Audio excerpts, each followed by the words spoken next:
scrub the spot, get the club to pop. When I come up with the crop, gotta love it or not. I'm hot from the hop to the scrub the spot, get the club to pop. When I come up with the scrub the spot, get the club to pop.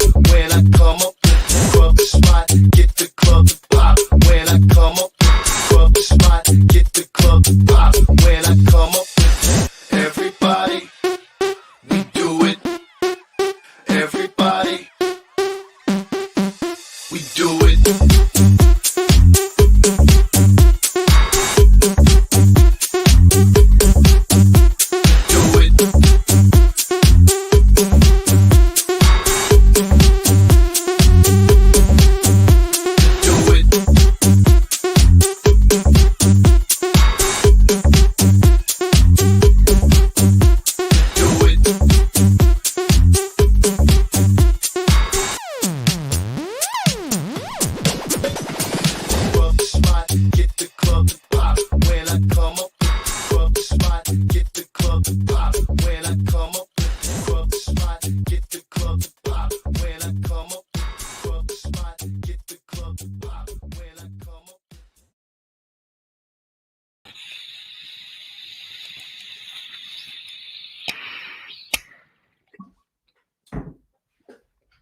You're now tuned into the coolest reptile podcast in the world. I'm your boy, MJ. What is good, everybody? Woo! Happy Thursday. Feels like a Friday. You know those vibes. This is your first time tapping in, tuning in with your boy and my fellow trappers. Hi to all my trappers, by the way. Do your boy a favor. Hit the subscription button. Hit the subscribe. That way, when all, every time I come out with heat on a weekly basis, because I don't ever miss a step, you're not going to get slept on. Okay, I come out with Trap Talks every Thursday, 6 p.m. Pacific Standard Time, West Coast shit. Feel me? And then Saturdays, I have a dabbing coffee session. Come tune in for that too. You never know what I'm going to be coming out with. So if you subscribe, you won't get slept on, okay? Hit the like button, hit the dislike, give me some sort of feedback. Let me know how you're liking the channel. Let me know how you're liking the podcast. Let me know how you're liking the guest. Because all that stuff matters, man. Like tonight's guest. Super huge. Gonna get into it, man. Another thing that's super huge, where you get your rodents at. If you're in the United States, you best be getting your rodents at www.coldbloodedcafe.com. Freshest and bestest delivered to your doorstep. $30 flat rate shipping. Professional packaging to the T. Shout out to the Cold Blooded Cafe team. Desiree, Steven, Mindy, Amanda, Marc. There's a bunch of them now. Shout out to you guys. Keep plugging away. You guys are killing the industry. No cap on that. If you got some eggs, man, I'm telling you, put them inside of a sim box. Some of you have copped some sim containers. Hella props to you guys. I've seen you guys been tagging me and doing stories. Mad respect. I want to know how that's going to work out for you guys. So let me know. Make sure you keep me updated on how you're liking your Sims container. And again, if somebody out there, if one of you out there is still having a problem trying to get a sim box, holler at your boy. I got you. Okay. Now, if they're sold out, I don't got you. But if they're out there, just holler at your boy and I got you. Okay. Word on the streets is, I'll get in there in a minute. But anyways, so Sim Container, shout out to John, shout out to Alex, Sim Container crew, shout out to Focus, Cube Habitats, the Texas team, building the future enclosures, PVC built, very easy to move around. Man, they're doing big things. The way they're just coming out with the design for their enclosures is just next level. And in order for you to understand what I'm talking about, go check out their page, go give them a follow, and, go check out their website. Focus Cube Habitats, based out of Texas. And not much should I even say. I mean, I'm going to say it, right? Shout out to Jesse, the Freedom Breeder crew, for sponsoring the channel. But then again, it's the OGFB made in the USA. If you got a Freedom Breeder rack, like Miguel, he was flossing some racks earlier, brand new. Man, can't go wrong with Freedom Breeder, man. Freedom Breeder's where it's at. If you got a Freedom Breeder rack, pat yourself on the back because you on that shit. I'm telling you right now. Let's see. Oh, yeah, man. Since speaking to Miguel, shout out to the big dog, the real deal in the industry, somebody who's leading by leading by example, okay, and literally putting people on in so many different ways. Miguel Garcia, thank you so much for sponsoring the channel. Big dog shit, man. So make sure you go check out my boy. I mean, everyone knows who Miguel's is, but that's my dog. That's my boy. Appreciate it, man. Thanks for the support. Always supporting the trap since day one. Yeah, early birds, real quick. Early birds, what is cracking? How are you guys doing? Oh, I see my homie Antoine in the building putting down a little super chat, which I'll get in just a second. But what's good, HB Reptiles? How you doing, man? Thanks for being here. The homie Jay Hendu. What up, Jay? Haven't seen you in a minute, man. Maybe you've been here and I just been sleeping. My bad. The homie Kevin. What's up, Forest Pythons? How you doing, buddy? That's a good Trap Talk Patreon right there. Shout out to the homie Kevin. TJH. What's up, TJ? TJ in the building. Bonds by Pythons. What's up, man? You ready for tonight? I know I am. Savage Beauty Exotics. Savage homie right there. What is cracking, homie? GC Serpents. Excuse me. GC Serpents. What's good, Trap Fammy? Hope you're ready for tonight. Homegirl Hannah up in the building. What is good? Hannah Banana Hartsfield. Homegirl here to represent. The homie Wiz Constrictor. Wiz, I haven't got any updates on that GHI girl you won last year. What's cracking? Let me know how she's doing. Mindy. What is good, Mindy? Mindy's a trap warrior right there. Trap Patreon member. What's good, Mindy? Ball Morphix, what's cracking? Runyon Reptiles, what is good? The homie over at Black Smoke Reptiles, what is cracking? Montana Mike's Reptiles, how are you? Scales, Fins, and Feathers, what's cracking? Cloud Chaser, Chase and Flavor. I feel you, man. I hope you're smoking some good, because I'm going to be. I'm already ripped. The homie Mike, 1776 Exotics. I believe he was the first comment before any of this started. I appreciate you, dog. That's what I like to see. The homegirl Aurora. Oh, she's so cute and beautiful. Aurora Exotics. How are you, sweetheart? Thanks for being here. Let's see. Aaron, the homie Aaron Boego, man, the OG right here, just had some mangrove clutches, man. I'm so happy for this guy, man. I just want to say real quick. He always be Boyega man to me, but Aaron Solano Exotics.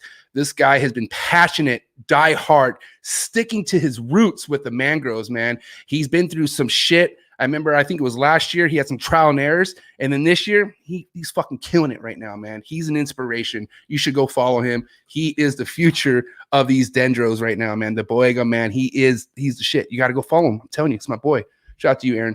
All right, man. You guys are all here. I don't want to keep my my guests waiting because it's super important to me, man. And another thing, how we're going to intro this guest is a really important thing because as I've said before, and I'm going to say it again, anybody who donates money into the live chats, the super chats, anything, doesn't matter, right? So Antoine, drop 20 bucks. Shout out to my boy, Antoine. That's my boy. But anything that you drop into this live chats gets sent over to US Ark because US Ark is the support system. We need to support US Ark because that's who's going to support us keeping our animals. Okay. So that being said, I want to drop in the guy of the night, Marcus Bailey. What is going on, buddy? How are you? Sorry. I'm doing good, man. Just chilling. Sorry. I hope I didn't catch you off guard there, man. But I told you. You know, listen, US Ark, super important. What you were telling me before we went live, Mark, I hope if you don't mind, can you just reiterate what you were telling me as far as the involvement you had with US Ark and what you plan on doing tonight for US Ark? Yeah, I'm quite aware that there's, been a lot of talk about my phone's been ringing a lot. People worried about the laws and all that. And US Ark it needs money. We need to all get behind US Ark. US Ark was formed in 2008, and there was a group of us. As I recall, it was probably about 20 or 25 people, and we all met in Chicago. Nice little hotel with a Harry Carey's restaurant attached to it, and we just kind of put together US Ark at that point, and that's what started it.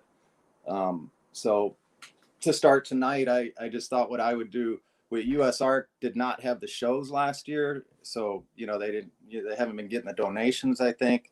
And they need money. So I'm going to donate $2,500 tonight. Whoa!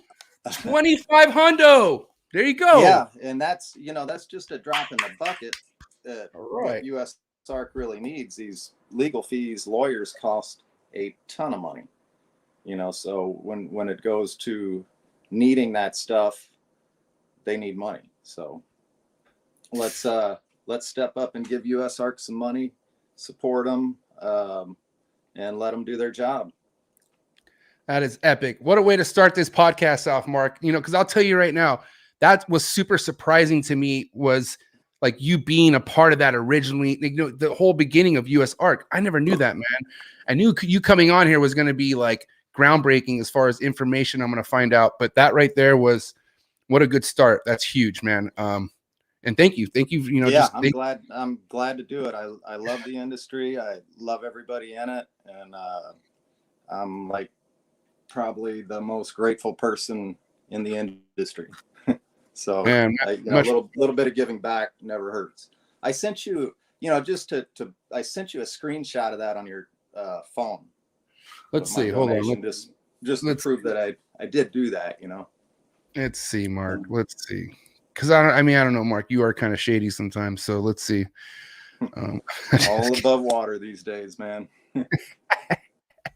Okay, Marc. So while I'm pulling that up, though, let's kind of take back, like kind of give us a little bit of a, bio, because, for the most part, this hobby has grown so much, as you already know, and it's growing by the day. So there's a good amount of new people out there who just don't know who the fuck you are. And that's a problem to me. Not a problem, but it's important that they know who you are. So if you don't mind, just give us a little, like, little background information on what your involvement is in this industry.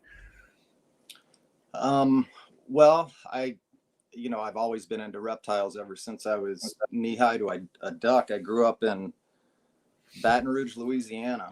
So down south, chasing turtles, lizards, snakes. I've been doing it for a long time. I wound up in Minnesota in 1990 and, I guess that was quite a while. So about half my life was in South Louisiana. My kids live down there. I broke off to Minnesota and haven't turned back. And about that time, maybe a year after I moved to Minnesota, maybe 91, I picked up a few corn snakes out of a pet shop. There were some baby snakes, baby colubrids, and I'd been out of snakes for a while. I used to have the big retics and berms, and I had the kids, and we kind of, thought we better get rid of the big snakes. Focused on other things, and and that was what caught my eye, was that people were producing baby snakes and selling them. Okay, so it was like, I could do that, and so right. One thing led to another, and I, within a year, I had people coming over picking up mice. Within about 2 years, I was going out pounding the pavement, selling corn snakes, progressed into a few other colubrids and boas, and, I've been doing it ever since. I think I became an official business in 92 or 93, somewhere in there. And, just been doing shows and working hard ever since. All right, what's up with this throwback though, man? This looks like a classic photo here. What year was this? Oh God, look at the car. I don't know. I think that was probably 70s? Like 72. That tailgate, the window would go down, and that tailgate. My mom used to talk about those. Yeah, my mom used to talk about those cars. That was like, I had that car in high school. Like when I was a senior in high school, I got to ride that thing. I heard they were jamming. I heard those were the cars because you could pack so many people in it, and like those were the cars you would travel in. That's what we did. We packed the whole family in there and would go like to an LSU football game. When the tickets were like $2.50 each. And that was the big family event. Dang. So yeah, that was. I'm gonna drop this real quick. Boom! There it is. Ship it. US Art 2500. Marc Bailey. Yeah.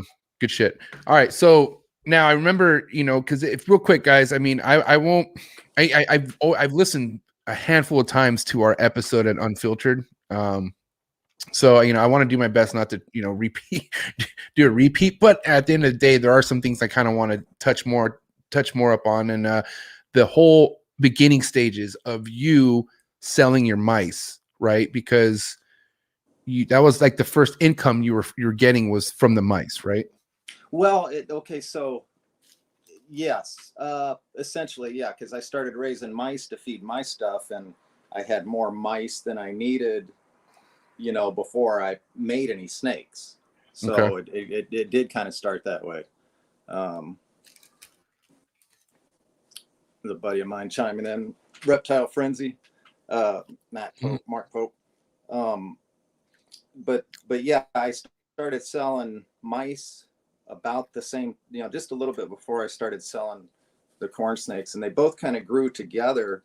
And it was when, I continued, I looked at it that the mice and the rats were like, it kind of became my regular job, because that was weekly money that would come in. Look, when I started selling snakes, there were no $1,000 snakes. We were selling corn snakes for $35. My big thing, I think it was probably 93 or 94. I thought I made it when I sold a gray banded king snake for $150. That was a shit, man. Yeah. And leopard geckos, what, $30. There weren't too many morphs at that point.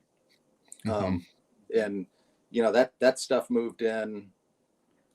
I can't remember, before 2000. And albino colubrid wise, albino ruthveni was one of the first big things, and those went for $1,000.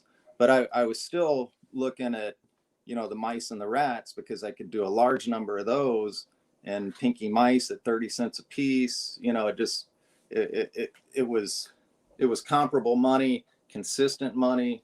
And then the reptiles were seasonal, so that was like a bonus from August through the end of the year. That's kind of how it worked. And when we hit when ball pythons kind of started rocking and rolling, that kind of changed everything, because prior to that, we raised more mice than rats. Wow. So ball pythons caused everything to shift to a high demand for rats. So it flip-flopped. Mice used to be the super high demand, and then it flip-flopped to rats within a matter of a few years. So that was kind of interesting how that worked. And I continued to get bigger. I think I ended up with 4 full-time employees. And we, my life was devoted to mice and rats. We, shipped them every week. It was nuts. And it was kind of what it did was it did not allow me to really get deep into the snakes.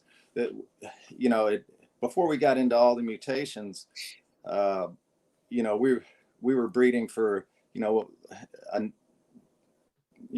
want to try to make 50 pastels, 50 spiders, 50 albinos. We had that type of mentality. The same thing as we did with the colubrids. Make as many corn snakes as you could. That type of mentality, and it all changed. So it got more difficult, required more work. And with the rodent business, I would have to work with the employees all day, before they got here, after they left, and then I would get to do my snakes. So it was, it was beating me up pretty good for a large number of years. And I think it was 6 or 8 years ago, about 8 years ago, I began cutting back the rodent business. And now I just raise enough rats and mice for me, and I have a couple of long-term customers that take the surplus and focus on my snakes, and it's been golden. So Marc, I have to ask you, since you've been doing this for so damn long, and you have probably like you said, like those customers that you've been so loyal to, when things start to get really big, like once, there's a few rodent businesses, right? Shout out to Cold Blooded Cafe, but like who were your kind of customers that you were keeping? Did you have any like did you have a bunch of customers that you would sell out like publicly, or did you have like a good handful that just picked up a lot off you on a monthly basis? I you know, I never advertised. I never hardly advertised. The way I look at it is, if you make a good product, provide a good service, you don't have to worry about advertising, you know. So I took care of people and they came back, you know. The hard thing was when I started cutting back, when I wanted to stop doing it. I mean, it was putting me on the edge, man. I mean, that, you know, that work doesn't go away. You're a hardcore farmer, you know, 24/7. Hardcore. Yeah, no breaks. You know, mice and rats are busy, and where I live, we get as cold as, you know, 60, 70 below wind chill. And in fact, this winter, my water pipe from out to my rodent buildings froze. Damn. It's frozen right now. You know, 20 years ago, I buried that water line over 6 feet deep and never had to worry about it. And this winter it froze. So, you know, damn, probably be another month before it thaws out. So what do you do in that case if something like that freezes? I mean, what's the protocol for that? Oh, you know, if you know me, I got a backup plan for the backup plan. Right. You know, about 10 times down the line. That's an easy one. Just, you know, buckets of water. Okay. You know, buckets of water, shift to gravity system before everything's been in line. So it's really no big deal. But what it did do though was it caused me to start completely redoing my main rodent building. So right, I'm going to shift everything, make rooms smaller, and create some space in there for me. So sick. Now if we could go back to the beginning stages of you, because all the rodents started in your garage, right? Everything was started in your garage with the rodents and whatnot. If I remember correctly. No, you know where that started was I was renting a attic of a house right across the street from a graveyard. It was cool, and I had aquariums of mice in there. That's where it actually started. Wow. Yeah, like a little half a bedroom, you know, a little makeshift kitchen. Yeah, you know. Wow. So I mean, I started from scratch. You know, wow. I could tell you some stories. I can only imagine, bro. I mean, I have horror. I mean, I did like the biggest no I feel like you could ever do, especially when starting off, right? So, you know, in my room, in my trap where I keep all the a lot of the bigger snakes now, I actually had like a washer and dryer type room that was still connected in the same room, but it was more off to the side, and that's where I bred my rats. And you know, obviously, you know, those fuckers will get out. You know what I mean? Or especially if you're not, you know what I mean? If you don't know what you're doing. There's a law: no loose rats. Yeah, tell me about it. I try. Yeah, it's a lot easier said than done if you don't know what the fuck you're doing. And, you know, because you know, I don't know. All I got to say is, I have some terrible stories because of rats that got out, and my life has just been fucking so much easier since they've gotten out of that damn room, and I don't have to worry about it no more. Yeah, for me, that's you know, a loose rat is not a good deal. You know, at all. No, I don't. It's nice. I do all the rats myself, so they don't get loose. Excuse me. But whenever they get loose in the rodent room, they can't get out of the rodent room, or they can't get out of their room or the building. But what they do is they go around and start chewing all the hoses. So, you know, and I have an inline system, so you'd get like 20 little holes in the tubes with water spraying everywhere.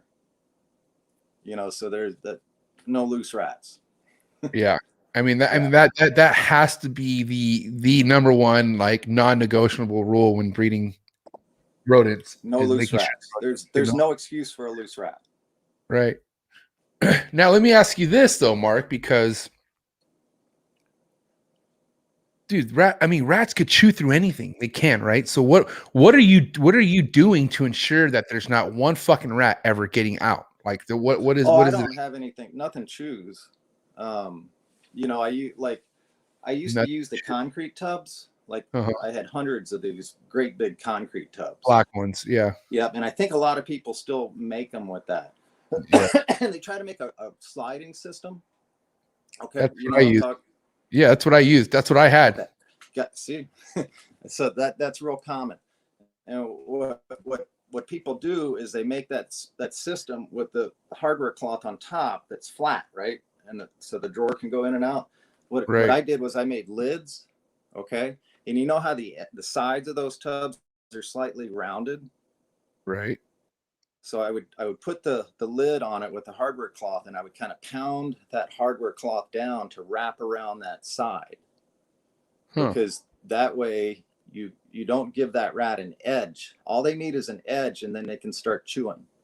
Right. And then you got problems. But if they can't get to that, if they can't get an edge, they can't get it. So by kind of pressing that hardware cloth down into the tub a little bit, it would eliminate that any possibility of them chewing. Got it. Okay. Yeah. Because I've even heard someone say, I forgot, I don't know where it was, but somebody says that if he breeds a rat and he sees that it's a chewer, that he culls it. He just feeds it off or kills it instantly. And that and it can be a learned behavior. If you have tubs that they can chew out of, once they figure it out, if you throw that rat in another tub, it's going to do the same thing. Right. Okay. Right. You know, it's kind of like we keep these rats and mice and you know, it's kind of like, you know, it's like jail. So they got time and they're busy. Right. So they do figure things out. There's a lot of little learned behaviors with mice and rats, I think.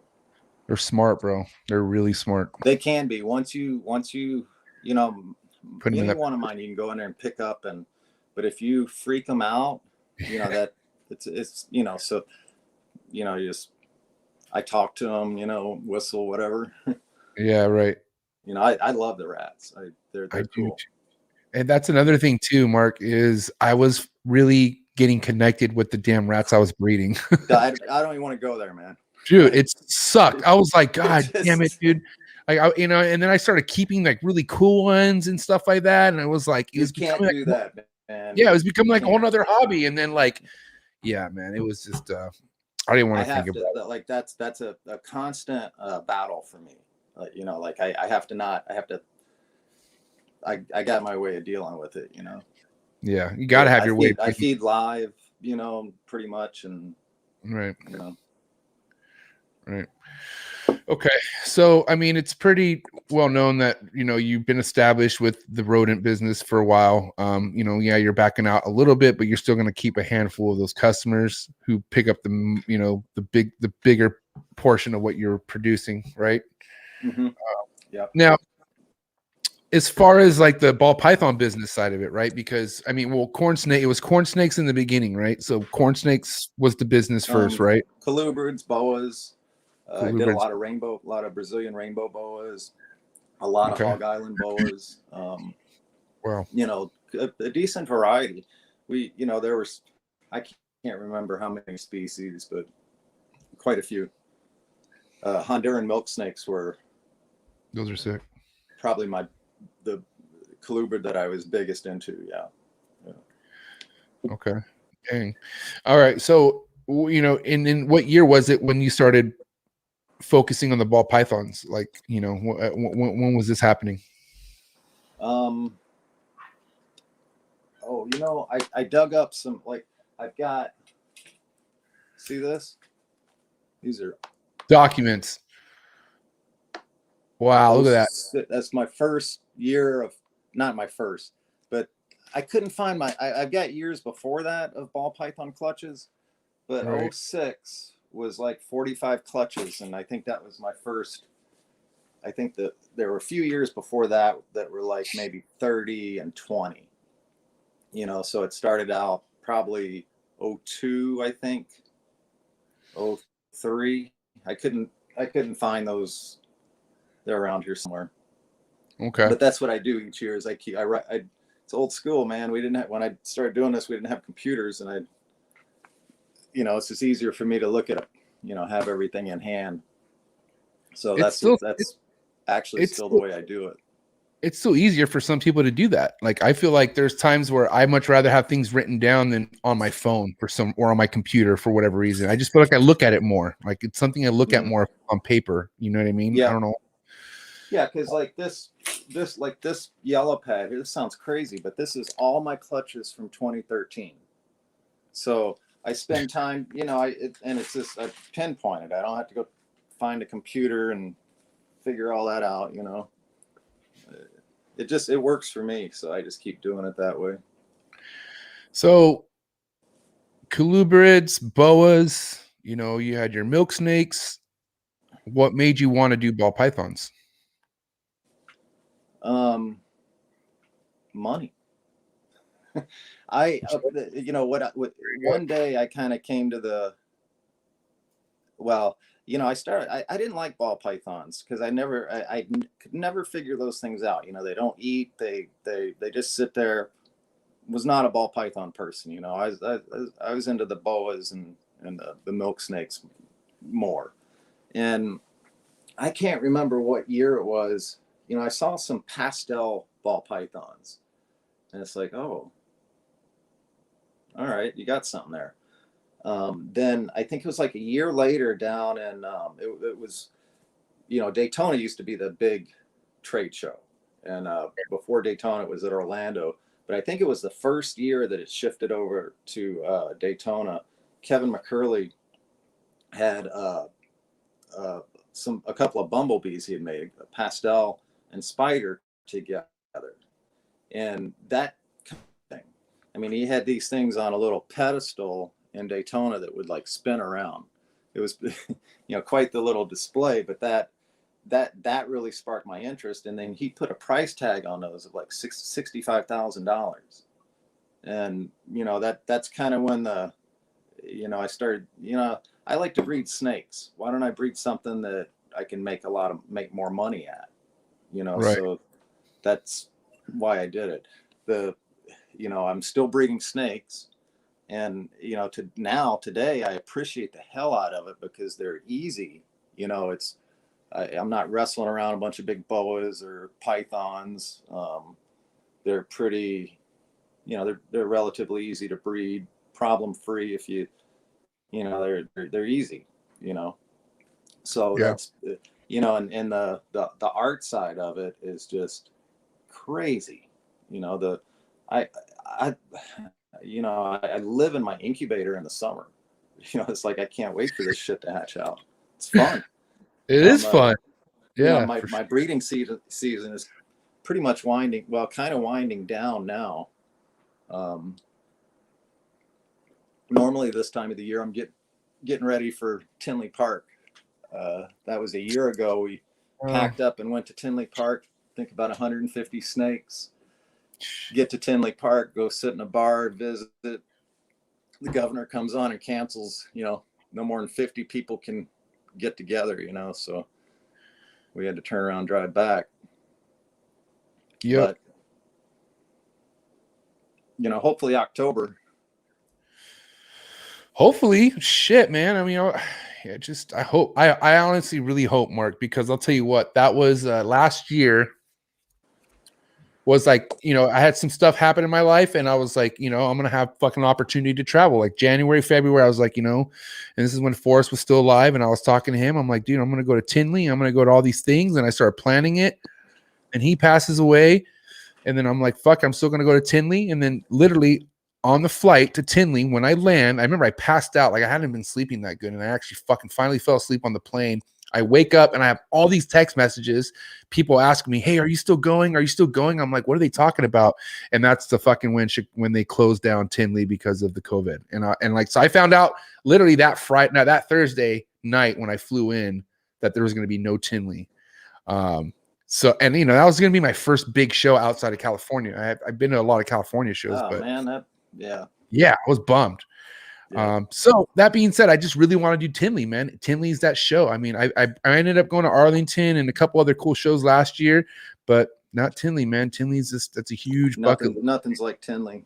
Yeah. I think they're, they have a big ass parking lot there, and I think they're doing a vaccination site there right now. Yep. So. Yep. So, I mean, we'll see, man. Fingers crossed. Now, let's talk about maybe some possibilities to other shows. I mean, like, is Tinley just that show you like to go to, or are there any other shows you would like to attend? I did Daytona for years. I used to go to. I did the Orlando show when I was in Orlando. That's a good show. I'm probably not. I'd like to go visit, but I don't plan on doing it. It's so much work. Yeah. And I'm just not set up to do it. I used to do like 5 shows a year, and I had a buddy of mine that also did the shows, and he would haul my display around. He drove, and I think I kind of stopped driving, I think about 8 years ago or so. Okay. I got macular degeneration kind of kicked in, and driving became a little bit of a problem. So I would fly, ship the snakes and fly and get the snakes and do the show, and he would haul my display. So Tinley Park, I have a nice arrangement. JSA, Joe and John Atkinson helped me out a lot. They're JSA, the light guys, and they breed ball pythons and all that. They haul, well, actually they've been taking all my stuff, and I fly over there. That way I can get my work done and all that. They've been like a godsend in helping me get to Tinley Park and back. So that's been cool. I hope we can get back to it, Yeah, me too. It's such a huge part for the industry is those shows. Like, those shows are so crucial. Oh, that's a weekend, man. That's so much fun. Yep. Everybody's there. Yeah. It's just a good time to link with people, and like, what's crazy is, like, man, I'm not gonna lie, like, I know we were just talking about Forrest, but like, other than Forrest, like Andrew, Stephen Cush, even Desiree, like, there's people I built so closely to off social media, like just by talking to them via phone, right? And then when you finally meet them in person, like, you know what I mean? It just, I don't know, man. This hobby is very special for so many reasons. One of the biggest reasons is the people it introduces you to, for sure. The relationships you make, that's where all my friends are, and they go at this point in the game, they go way back, people I've known for years and years and years. And, and some of them aren't with us anymore, and it sucks, and that's part of life. It is, man. Yeah. It is. I think about Forrest a lot. We used to get together one night at Tinley Park and have dinner. And I remember him. Yeah. It's been a year. He was cool. It's been a year already, man. Has it? Yeah, it's been. I don't know if you probably didn't know Ben Rennick, but that whole ordeal. Ben was another buddy of mine. Terrible. Damn, I remember Ben. I knew Ben for years. When he first got into this. He's a kid. Yeah. Yep. Yep. But like you said, it's just life, man. I mean, when you're in such a big industry, even though it's small, but it's big. But when you know so many people, eventually something fucked up is going to happen to somebody and things are fucked up everywhere. Like, it just happens to be like, things get exposed a certain way in this industry.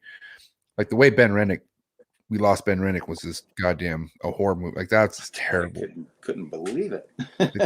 That's really hard to believe. Like that to this day, unfortunately he left, but no, that will be brought up again, talked about. Like, that's some serious, like, stuff you see in the movies type shit. And it fortunately happened to somebody as good as Ben. That dude was a sweetheart, man. I mean, he was. I'll just.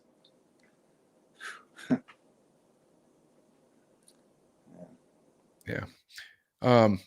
Now let me ask you this, Mark. One thing that I've been getting, like, you got a lot of people that you've helped out. Like, a lot of people are so excited for this episode. You left a lot of good fucking, you've helped a lot of people out. But one thing that stood out to me from somebody recently was, and it sucks because what they did was they dropped something in a live chat, but it was before the show started. So what that means is it disappears. Like, I won't be able to see it. But they went ahead and wrote something about they used to work for you. And they gave you like probably the biggest props ever. They wrote like a long ass comment. And, one of the things we're saying is how they'll never forget working for you, how you were by far one of the best people they've ever worked for, and how you just, how to keep your team happy. And like, and that kind of stuff. Like, I want to know more about that. Yeah, that's cool. I would, because my girlfriend Jill, she probably she needs to hear that. She wouldn't agree with that for a second. I wish I had it saved, but unfortunately, like I said, it disappeared. And I was looking for it because I thought it was sent earlier, and I thought it was actually on something where I could copy it and paste it. But anyways, it's gone. So I don't know. I don't know what the heck the guy's name was. But yeah, I did. I've always appreciated everybody that's ever helped me. I've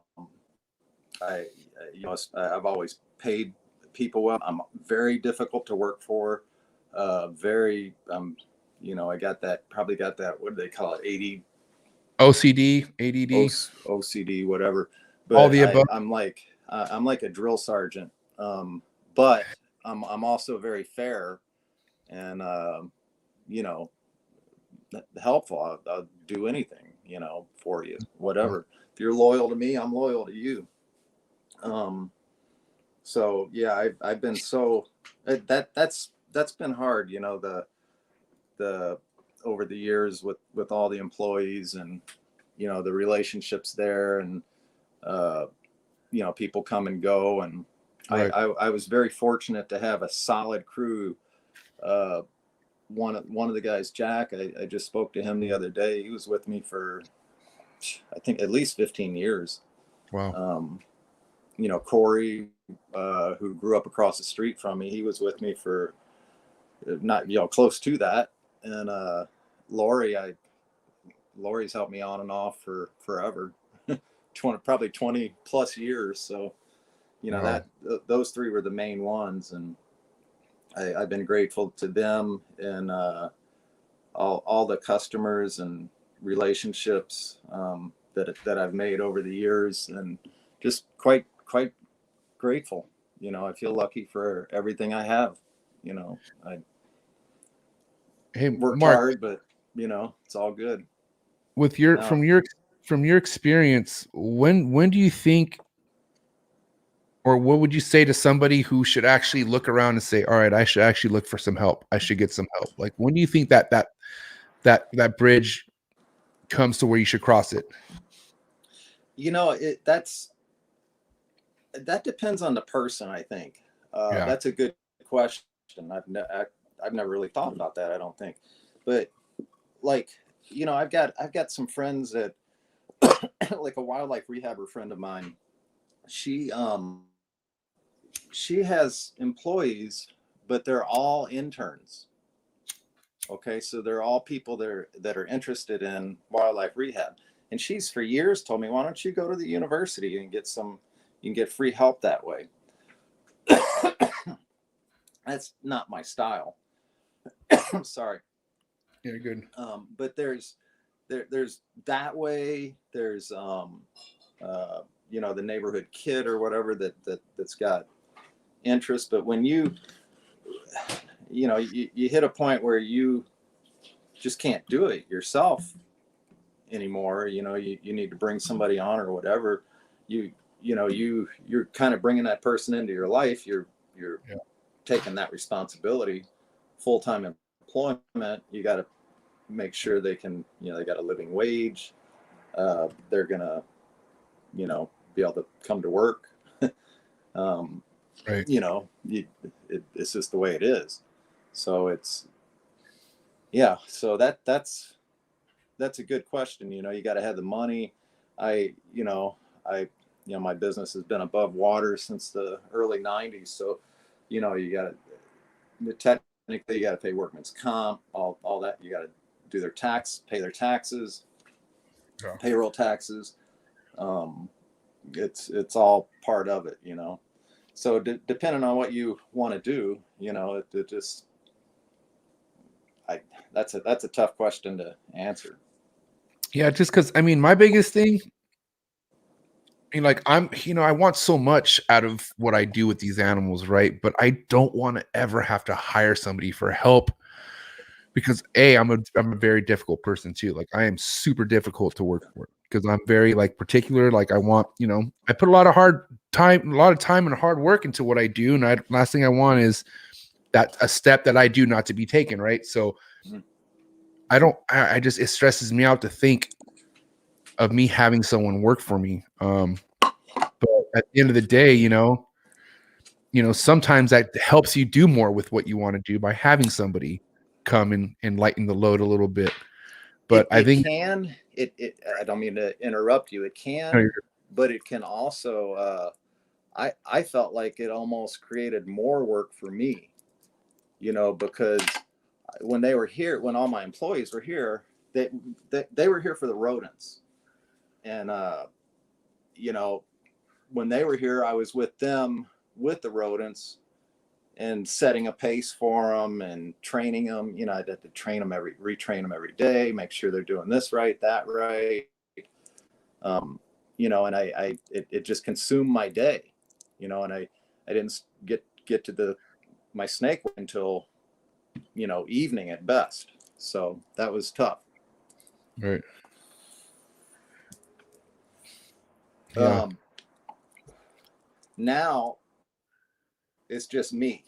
It's Jill and I do the majority of the work, and I try to.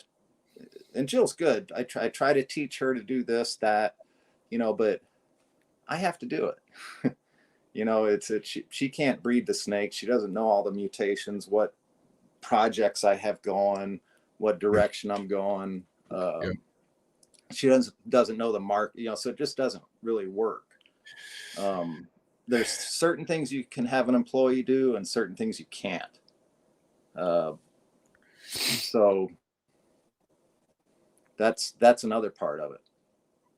I don't think there was a point in time where I thought about getting really big, like there's companies, reptile and rodent companies that have, 80 employees. And I don't want to do that. I before I started doing this, I managed restaurants, and there I had 80 and 100 employees. And that's a lot. That'd drive you to drink, man. Yeah. And it did, and many other things. But, jeez. Yeah, that was that was not. So this, now today I've been able to cut back. I do, last year I think I did 80 I did 80 clutches. So that was actually a reduction for me. And I have, like right now, I literally have 12 tubs of rats breeding, just my breeder rats. I really scaled back my rat breeding this time of the year because the ball pythons go off food. And I don't really feed them and start feeding them again until the middle of June or 1st of July. So this is my break, my downtime. Okay. Now, is that my downtime? Now, and that's something you do, like that's something you do in your cycling, like you purposely don't feed them, right? Yeah. Yep. Everything's on a cycle. All right. Let's talk about your cycling real quick, if you don't mind. Let's just say the beginning. Let's start from the beginning of the breeding year, right? Well, because let's start from when you bring them up on food, right? So you bring them up on food about when, what days when, or excuse me, about what time of the year is when the food goes back to what it normally is. So we're talking about all the females that lay that I'm keeping and breeding the next year, right? And most of the ones that are going to breed the following year, they don't get fed very much either from like April until that same time. So at that point in time, all of that stuff that I'm looking to try to breed the next year, I start feeding it about mid-June, 1st of July. And it's once a week. Okay. And as it gets hot, you know, we get hot here in the summer. I mean, it'll get 90, 95 outside. I love when it does that. I just open all the windows and it's, you know, we get rain, humidity. Right. And I mean, I feed them every week, huge meals. You know, a lot of people, I'm not saying I'm right. Everybody has their thing, but I feed jumbo rats. And Yeah, they, damn. Let's talk about it, bro. There's a Yeah. lot of people who are like, no, that's that you're gonna fuck up well, their. these are okay. The ones I feed jumbo rats to, these are monster females. Right, They're like right, 10-year-old girls that right. still, you know, 10 plus. But yeah, I do feed big meals, and that time of the year, and the way my cycle works is, I mean, they just absorb it. Like, I mean, they're looking for more. You Right. know, Yep. I don't give them more. A lot of them eat, you know, ones that are a little bit smaller eat larges, and you know, and you know, one of the things I do that I don't think I've ever heard anybody talk about is, you know, how many meals do those females eat each year? You know, so I know exactly how many rats.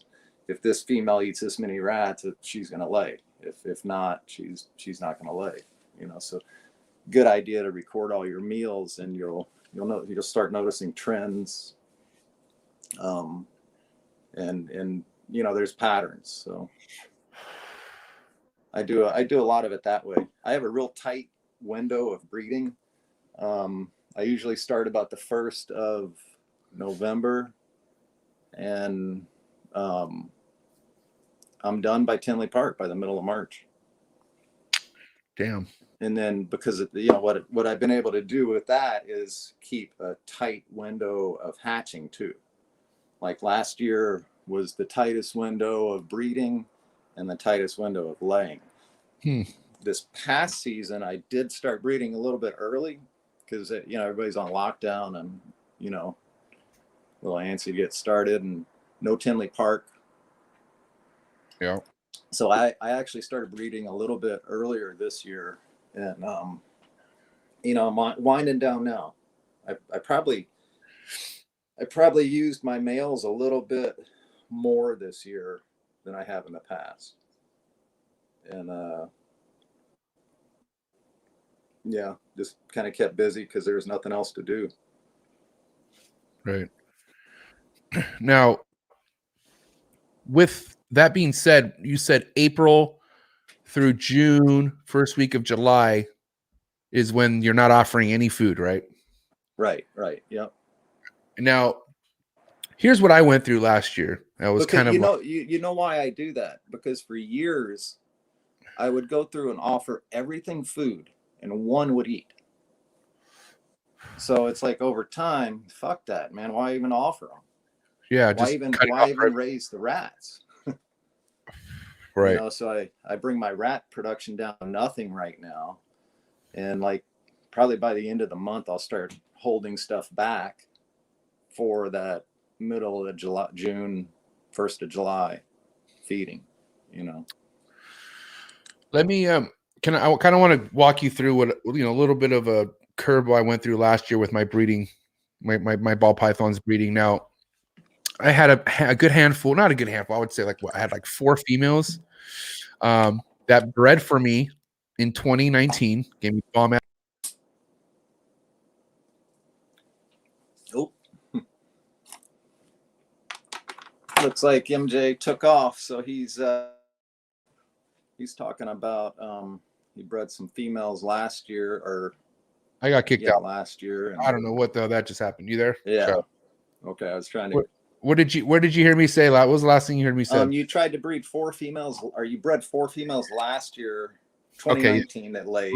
Right. So I had 4 females that laid 2019, really bomb clutches, and then 2020, you know, they had locks. They were eating great. They even turned off food. Like, they even went off food, right?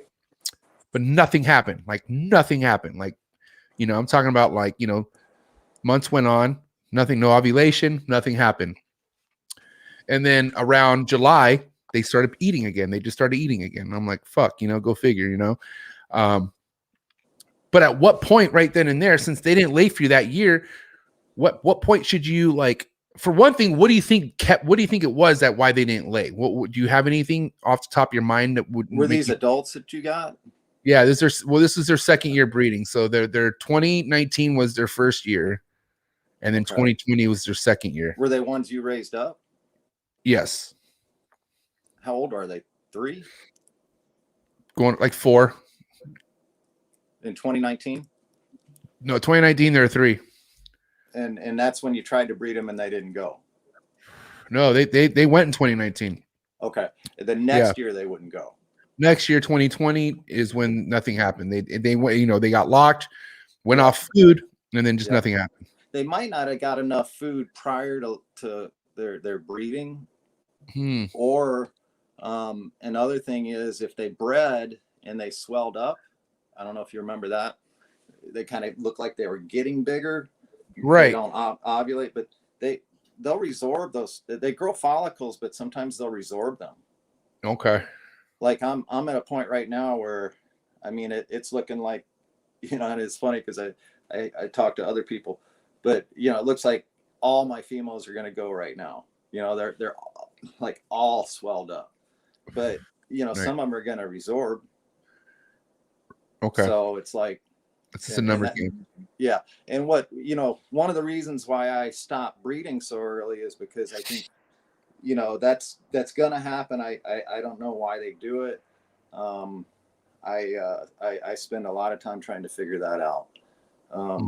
This time of the year I'm down there. I used to ultrasound a lot. I haven't used that in some years. I spent my life is in the looking at snakes with a temp gun. I'm looking at what they're trying to do. I'm trying to figure out. You know, I use shredded aspen for my bedding, and I set my tubs up a little different. They make like these little tunnels. I can see where they're laying, where they're moving. So I can't figure out what makes them resorb their follicles. I know that if I keep breeding these like beyond this time, some of them will like kind of maintain that follicular size, will kind of stall into the summer, and then they'll, you know, a few of them might go, but they usually don't, and then they got to resorb all those follicles. When they resorb those big follicles, what happens? You know, they have to digest that and process that, and it's really hard on the kidneys and liver. And I think it throws them off for the next year. So I don't breed into the summer. You know, so a lot of people are doing the year round thing, but I don't, that idea doesn't really work for me. So I just do, you know, try to do the easiest way I can. I don't want to be breeding all year anyway. Right. So. Right. It's easier to keep you on track of what females that are either ready to go or just aren't going to go versus like fucking, you know, goddamn. You know, what's difficult now, like it used to be easy. I used to breed females one time, you know, proven females, like, you know, once they're 8, 9, 10 years old, I mean, they go. I mean, I literally, you know, 50 of them, I'd breed one time and they'd have 10, 12 eggs. What's tricky now is that, you know, we're not keeping these adults that long. We're turning them over because we got new stuff or whatever. You know, we're putting a focus on the young stuff, and the young stuff is way more unpredictable. You know, 3-year-old snakes don't, you know, not that they're not all going to go. Right. No. Yeah, it's true. 3-year-old females, 4-year-old females don't all go for me. So they seem to be in their good production years at, you know, 6, 8 years old, 10 years old. So let me ask you this, because, one thing in the chondro game, and, even the emeralds and whatnot that I'm heavy in, is, it's maturity is your fucking best bet. Like a mature ass snake is your best bet, right? And I'm thinking that's probably your best bet also with ball pythons, wouldn't you think? Yeah, I do. I do think that. Now I also think that of all the different species I've worked with, ball pythons are so adaptable. Okay. I'm doing, I've kind of explained to you a little bit of how I do. You ask me about the temperatures I keep my stuff at, but I do my stuff differently than this guy or that guy, and we have equal success. So what it is. I think that ball pythons really adapt. The stuff another thing I've noticed is the stuff, my bloodlines do great for me. Like I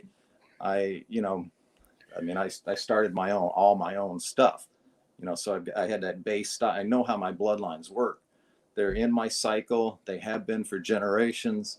And I think that, I just keep it going, so it's, if I bring an adult in from another part of the country, it doesn't work. Right. It doesn't work. I mean, it'll work in 2 or 3 years. By that time, I could have raised a baby, so. Right. All right. Now, I'm glad you brought this up, because I've had a couple people on here who have some pretty wild temperature techniques and whatnot, and it all makes sense. It's just different. So why don't you go ahead and let us know how you run your temps, what temps you run, during breeding and not breeding and whatnot. And while you're doing that, just so you know, Mark, I'm gonna take a piss, but I could hear everything you're saying still. So go ahead and talk. Okay. I'm gonna do my thing. You do your thing. I'll be right back. All right. So I keep well, living in Minnesota, I don't want to run a lot of heat, and usually in the fall, summers are hot. It'll get down at my snake room will get up to sometimes 85 to 88, and the heat tapes are my heat tapes are set at 85 in the summer, and then in the fall I kick those heat tapes back to about 82. The ambient starts to drop, and through the winter it stays about 70, and then I have a hot spots in the tubs of about 82, and the snakes seem to stay off of the heat. Usually when I temp them, they want to stay about 75 to 78. So even when they have the choice to get warmer, even when they eat food, and I think they need those cooler temperatures to grow follicles. If they're laying on the heat, they're probably not growing follicles. So that's one of the reasons why I cut where they're hot spots in the tub down to low 80s, because I don't want them to get hot at that point in time. And they'll just stay like that. I've got snakes right now that they ovulate at about 78 to 80, and then they'll stay at like 80 or even 79 until after they shed, and it's post ovulation shed that they ever want to feel above 85 degrees. So that seems to be how that works for me anyway. And I think right. For a lot over the years, people have come to me, hey, I'm getting a lot of slugs, these aren't going, this snake's not going. Just 2 years ago, I had a buddy of mine from Ohio flew over and spent 2 or 3 days. Buddy of mine, Doug, and he's bought snakes from me for years, not getting good production. And we talked about temps and whatnot, and and I had him. He flew out and we hung out for a few days, and I showed him, and then the next year he dropped his temperatures more like mine, and he had like a banner year. I think he was getting like 5 or 10 clutches, and it went up to like 40. Wow. And that's the difference, not one slug. Other, a few of the big breeders have come to me over the years with problems, and another problem is the males, keeping males too hot. Right. All the heat does is stress things out. If they don't want to be hot, you're just stressing them out. So yeah, for reals. I think that's a big problem too. People just keep, not only with ball pythons, almost any species way too hot. And I mean, Honduran milk snakes, keep them at 90 degrees. They're all over. Yeah. They live underground. They like it cool. They up where I live, there's a 30,000 acre wildlife refuge around the corner, and I go up there and find bull snakes. I find them when it's 50 degrees. I got big jacket on, hat, and that's when you find them. Yep. Now snakes, they live underground, and it's a lot cooler. Go out in the desert, or anywhere, in the sun or whatever, dig 6 inches down, and it's a big temperature difference. Now, one thing I'm doing that I've been doing the last couple years is, my room is, I could control the temperature. I'm in Southern California, San Diego, so it's easy for me to control the temperature in my room without much effort. Okay. So for the most part, my room daytime, anywhere from 81 to 84. Okay. And then at night drops down to like 76, 77. Wintertime, maybe like 73 in that area. Right. Mm-hmm. So what I do is I run no heat whatsoever, only on females. So the females have their heat, right? I'll have heat, but no heat's running unless I see a female ovulate. Once I see a female ovulate, then that's when I go ahead and give her that hot spot about 89 to 90. How do you do that? You have a different rack, or? I have different racks, right? So I have a probe per rack. I have a thermostat per rack, right? And then I have my females all for one rack, right? So, and I have each row of that's giving heat all plugged into one thermostat. But like I said, those temps, right? Are those temps too cool? Like, can that really fuck up a female from not producing eggs because that's too cool all the time? Like, God, no, I don't think so.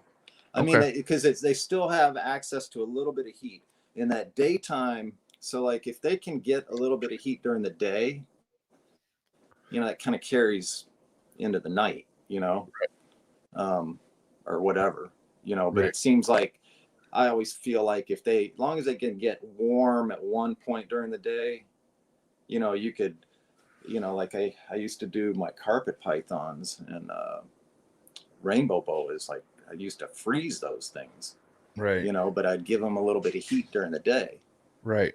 And I just the way I did it, I tried different things, but no, I think you're fine that way.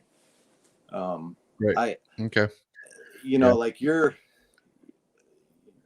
talking about like kind of more individualizing things, like taking, like you notice this animal is got some follicles or whatever and doing something, and then she ovulates, and then move her to a warmer spot, right? Right. Where kind of what I'm doing is I'm not going to do that. I'm doing trying to do the whole herd together. No, wait, hold on. I think this is where I'm probably confusing you, because I'm confusing myself. So what I do is, like, once I see that there's my first female ovulates, like once I see that first female ovulates, then the whole rack gets heat. Like I just kind of give that whole rack like that option to I feel like I'm in me personally, I'm like, okay, it's that time where females are gonna start to ovulate. So then what I'll do is I'll set the rack to that. I'll give them now that hot spot. I'm with you now. Okay. No, I don't do that. I don't do that. Like, I've got snakes ovulating right now, and everything is still cool. Okay. And they'll be fine. Wow. What happens though is when they ovulate, typically it's about 3 weeks till they shed. Right. That could go 4. Right. And then they lay, and if you I keep things a little cooler, so that those early clutches are always longer. Like my eggs also take about 60 to 62 days to hatch. Right. So I incubate them a little bit cooler. Huh. Okay. That makes sense. Yeah, I I think just where they lay, I think we incubate eggs pretty hot. I mean, they get laid underground and it's not that hot. You take them up out of underground and it's hot, but I yeah. don't think it matters. What's funny last year is I had a snake lay right and like she went to the middle of the tub, but she never went to the far left where the heat was actually at. And she laid right there in the middle, like right there in the middle where it was like 80 degrees, 83 degrees, right there in the middle. Mm-hmm. Which I thought was crazy because like I was doing they'll hatch like that, Yeah. I was just live longer. Yeah. I was wondering, I was like, I was doing the the whole like, visualizing like, okay, she ovulated, where's she laying at? And for the most part, they all go to the heat. And then this one snake last year just fucking stayed right in the middle and didn't go anything further than that. And I was like, and she laid, and I was like, wow. What's crazy too? She laid super late. Like she was supposed to lay for me in January. She laid in June. What do you mean she was supposed to lay in January? Based off because the year before she laid in January. Oh, okay, yeah. You know what I'm saying? Yeah, yep. So something must have changed, or a little bit or something. Yeah. I do know that my first she's the first snake I've ever gotten. So I've been trying to breed this snake since 2017, 2018. Yeah. Yeah. And I got my first 2018 was the first time I tried to breed her and she got mad locks. Nothing happened. And then 2019, she gave me her very first clutch in January. And I was like stoked. Okay. And then 2020 came January, nothing happened. And I was like, what? June. Not till June. Yeah. Yeah. Weird. Yeah. And then I had another. You're in San Diego, man. It's just different. Yeah, I've heard weird things about ball pythons, down in the desert and stuff. Are you you're pretty dry where you are, huh? It's not. I mean, it could get really dry. Like I wouldn't say we're like super humid all the time, to be honest. I mean, I would say we're more dry than humid. Yeah. I mean, we're by the water, sort of. I mean, I'm like 20 minutes from the beach, but our summers are super dry here. So yeah, I would say it doesn't get too humid here. Yeah, it seems like, I mean, I'm just thinking over the years, it seems like people are all over the place and down in that, Southern California with ball pythons. Yeah, I think I'm telling you, that's why at the end of the day, it's like it really lands on where you're at with this, because I get people who ask me advice all the time, and I go, dude, I don't even know where you're from. Like, it depends. Like, everything depends. Yeah. Like, everything depends. Yeah. But like I was saying though, man, I think if you I don't know if you move very often, but just moving from across the street can make a difference. Yeah. But they're so adaptable. There's got to be a way you can get them, all on a good cycle in your environment. Yeah. You just got to figure it out. Yeah. Yeah. I think it could be done by, feeding and temperature. I think have most to do with it, but the big thing is probably just raising all your stuff up and getting it used to your environment. Yeah, I think so. Your cycle, because you do other stuff, and you could probably do your ball pythons, kind of use the cycle of that other stuff and work them all in, I honestly think where I kind of went wrong last year was I tried to breed stuff all throughout the year and I fucked up. I'm pretty sure that's where I kind of confused myself just a little bit. And I also, one thing I learned last year, kind of late in the year, was, the way I was feeding wasn't too ideal. Like I never gave them a break. If they were eating, I fucking I just shove food down their face anytime they want, like throughout the whole year. Like, so, and multiple times a week, that type of thing. No, like if I had a female who was like, because that hunger spike happens, you know what I mean? Yeah. I'll toss her 2 if she's still acting hungry. You know what I mean? But that's it. I don't fucking it's not multiple times a week. It would just, I did it, as accordingly as if a female if I fucking tossed a medium to her and she's still at the tub, like, hey, I'm hungry, then okay, here's another one because I know you're gravid, you know. So yeah. It's the feeding thing is a little, I don't want to overfeed them. I mean, I hit them hard in the summer when it's hot. Like I said, things get 85, 88, the ambient, and then they're, they don't even need their hot spots don't even turn on at that point.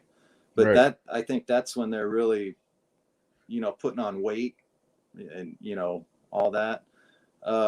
So when I move for me, when I move into this time of the year or, January, February, they're still eating pretty good sized meals, but I do start watching it. I don't want to, because I think if you give them, they're growing follicles, right? Right. So that sucks a lot of energy out of them. Okay. If and I know what you're talking about, that little window where they want to eat real heavy. If you hit them with too much food, I think during that time, their energy goes into digesting the food, and then bam, they resorb the follicles. Yeah. Dude, I think that's what happened to me last year. I'm dead ass serious, because now that I'm thinking about the way they were eating, like it's happened to me, Yes. I'm gonna kick and back. Man, when they resorb their eggs, it's like overnight, Dude, somebody said, when they resorb, they don't resorb eggs when they resorb their follicles. Right. The follicles. Yeah, and when I used to ultrasound, it seemed like once those follicles got to like 25 millimeters, and they weren't gonna really resorb. And I didn't even at 25 millimeters, I stopped breeding them. They don't need to be bred again. I have to stop you and just say, somebody said you look like Kevin Bacon, and I really see it, bro. Man, that dude's lucky, huh? Kevin Bacon. I don't know what I mean. I see it. I don't know why. You remind me of Kevin Bacon. I'm a huge, I want to say I'm a huge Kevin Bacon fan. I just know his movies. You know what I mean? He is a player. It's funny because I've been accused of that before or something. Okay. There you go. For years. Yeah. That's funny. Lou Reed a couple times. That was kind of funny. Yeah. That's hilarious. Okay. Sorry. So let's get back to the what we were talking about here. So that makes so much sense, man. The whole because you think about it too, two medium rats, right? Like that's a lot of digestion. That's a lot of fucking work to put in to just make sure the meals are just fucking going up and not down. While they're growing follicles. Why growing follicles? Right. While they're yeah. Damn, thank you, man. That's huge. I don't know if I'm right. And but I mean, sometimes like it sometimes that it with the right snake that might have needed those two rats, that might have got that snake to continue growing follicles. Right. So you're fucked either way, man. It's ball pythons. Yeah, it's fucking ball pythons. So all right, now we're gonna kind of what I do is this, like the last month or so, like I'll feed like 2 or 3 times a week, but I'm only feeding. I might offer 10 snakes food. Okay. Right. The rest of the time of the year, when I'm feeding, it's a solid weekly schedule. They just get fed once a week, right, consistently. I think that it's almost like you train them. Yeah. And then of course babies always eat. Babies are easy. They're. It does baffle me sometimes because I do see people have a hard time getting, not only one hatchling, but most are hatchling started. And I just want to hear, what is something that you do that works for you all the time with your hatchlings? We're like 100%. Yeah, me too. I'm not joking. Yeah. But so there, and again, I'm not saying I'm right or whatever, but the way I do it, I don't want to do things twice. So I do what I know is going to work. So I have these, and I'm old school. I got these old plastic shoe boxes. They're awesome. Phillips, old Phillips shoe boxes. They're clear. and I put aspen bedding in them. You know, a nice thick layer of aspen, shredded aspen, not the aspen flake, but shredded aspen, and it's nice and fluffy. All right, and then I put like a couple layers of paper on it, and then I take some paper and crumble it, Yeah. and basically fill the tub, and then put the water bowl on top of that. So you've got a tub that's just packed, right? And I put the ball python in there so they can get wherever they want. And Right. they you know, leave. I set them up in there after they shed, and leave them a couple days, and then drop a live, like crawler mouse is about what I use. I start everything on mice. That, you know, once they eat my 3 or 4 mice, They're ready actually to go. I feed them a few more than that. I like them maybe 6 to 10, and then they all switch to rats. Yep. I don't really like feeding the pinky and fuzzy rats because they're just one big glob of milk, you know. Yeah. I mean, I've always, paid attention to like what gets my fucking ball python to eat on the first try, and it's always a hopper. Like it's always a little furry hopper. And then I mean, sometimes I don't even do that more than once. Sometimes I'll roll the dice, and if I see they'll fucking smash that hopper, I'll offer it a rat fuzzy the next time or something like that. Sometimes I do. It does have to take more than one try though. Sometimes I do notice that it's like 2 or 3 fuzzies, and then they just start hammering anything you put in there. But those hoppers, man, those mice hoppers, that's what you got to start them on for sure. Yeah, it seems to work. Yeah, I mean when they're born or when they hatch, I leave them all set up together and they shed together. I leave them on like damp newspaper, I use unprinted newspaper. Right. So keep them kind of damp, and then once they shed, like I'm in no hurry to feed them because they usually hatch out with all the big belly, the yolk. So they're good to go for a while. You gotta let them get hungry. Yeah. So, if you want to really make 100%, let them shed, set them up, and then wait a week to feed them. They'll all eat within 30 seconds. Right. So we're in a hurry to rush everything up. Right.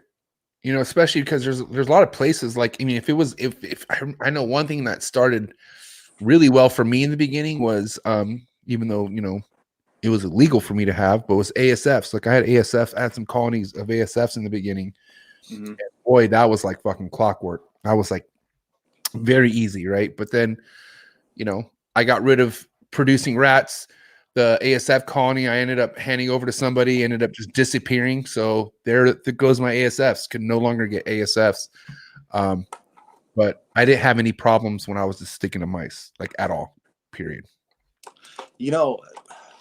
Mice are great. I think mice are great for ball pythons. I've had ball pythons that they've fed 8 mice their whole life. I mean, they'll lay clutches of 12 eggs, whatever. But you've got to feed them a lot more mice. They would take like 3-4 jumbo mice or whatever, the adults. So you got that part of it where if they eat rats, one large rat, whatever, it's a little easier. Yeah. So, I prefer rats just because it's easier. I've never kept ASFs, never fed them, and everything was fine on rats. Those damn ASFs were cute. I'm not gonna lie, cute little bastards. They're born. Rat. They're born and they look like little fucking teen werewolves, like little wolves, bro. It's crazy. They have like they're like a mice on steroids, basically. And I just thought they were really cool to keep. I think rodents are pretty cool, but I can't keep them in California, man. Illegal as shit. No ASFs. Period. Well, that's something careful with too, or we talk about all the laws governing the reptiles. Yeah.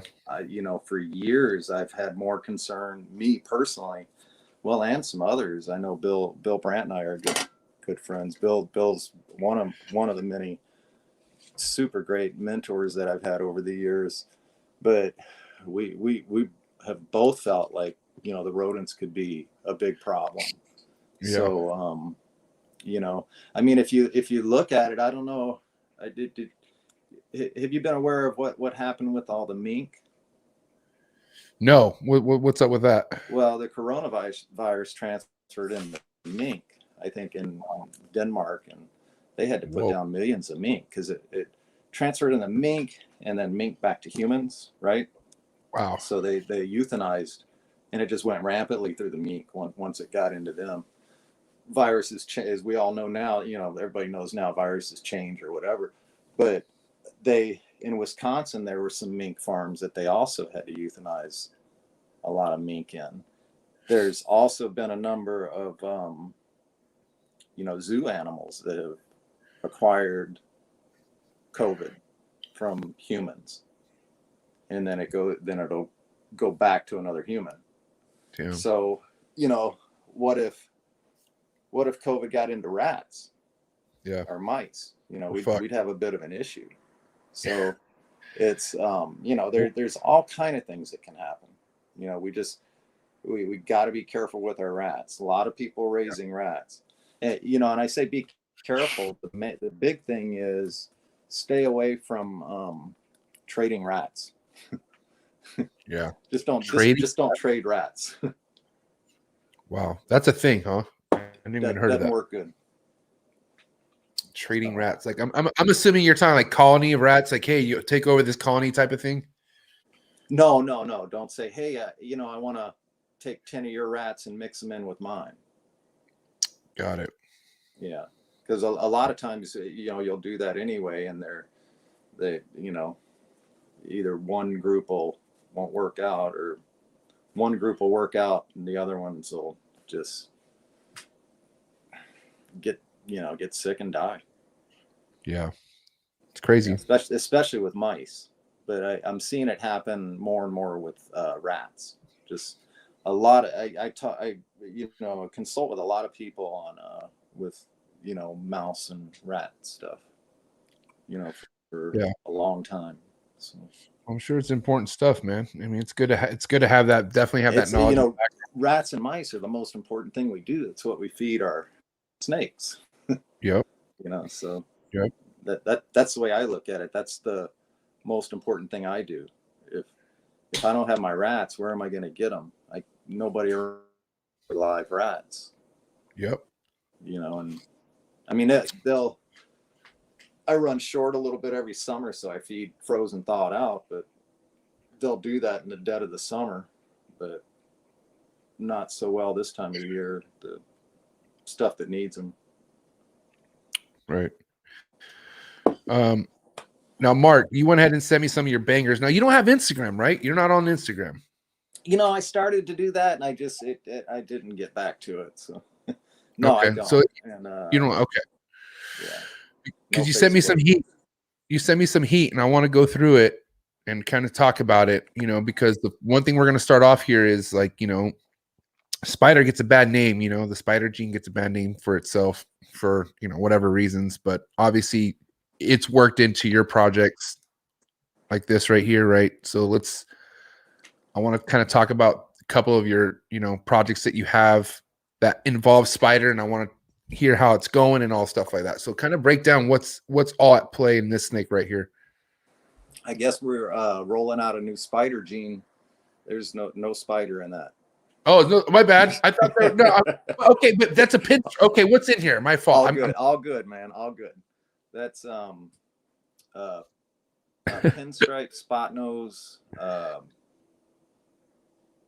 That might have yellow belly in it. Orange dream, desert ghost.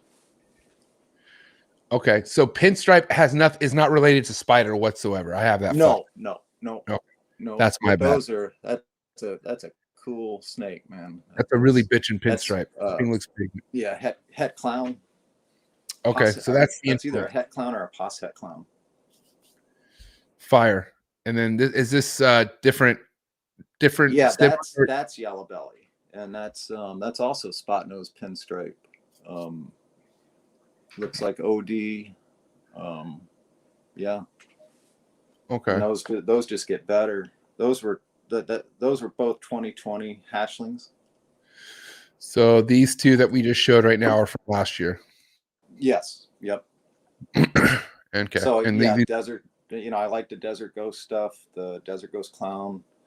I desert ghost into a lot of different stuff now. I noticed this clown right here, and this clown looks really banging. What's in this right here? Super OD vanilla yellow belly clown.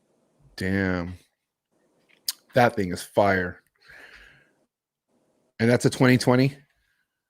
That's 2020. Yeah. Okay. This stuff just gets better and better every year. And then all the genes we're refining the genes more and more, like such as Orange Dream, and you can see it there. Right. You're getting more and more high intensity Orange Dream stuff. Yeah, this next one I'm about to show right now is pretty intense. And it's just popping. Like this thing right here is just amazing. I'm assuming another super OD, right? Yeah, that's super OD, super vanilla, I think. Damn, bro. Damn. And I don't know if it might have inchy. I don't see OD will do that or reduce the pattern like that too. So I don't know if that has. It's probably got inchy in it too. I was thinking some sort of inchy was in there, just based off the dorsal and the way it looks a little bit, but yeah. So like I say that based on some of the other stuff I've seen, right, that I have. So I think it has inchy, but it might not. Banger right here. What's up with this one? This has inchy, I'm assuming, no? Or yeah, that's just a little side project. That's a genetic stripe clown, red stripe, yellow belly, inchy. I think is sick, Orange, bro. maybe Orange Dream. That's a nice snake. That's like you're so nonchalant about it, bro. Like that's fucking heat right there. Like you don't see that snake at all. I don't. That picture. Period. That's props. And then none of all these snakes, crank them up 20 times in person, Right. No, exactly. You don't. That's one thing. Also, I come to realize when I go to these shows and stuff like that is when you see a lot of these snakes in person, that's when it really hits you on how fucking amazing these snakes are, because photos won't ever do them justice. No, not even close. This one has desert ghost in it, I'm assuming. That's desert ghost spot nose clown. Damn, that thing's fire. Can you send me this one?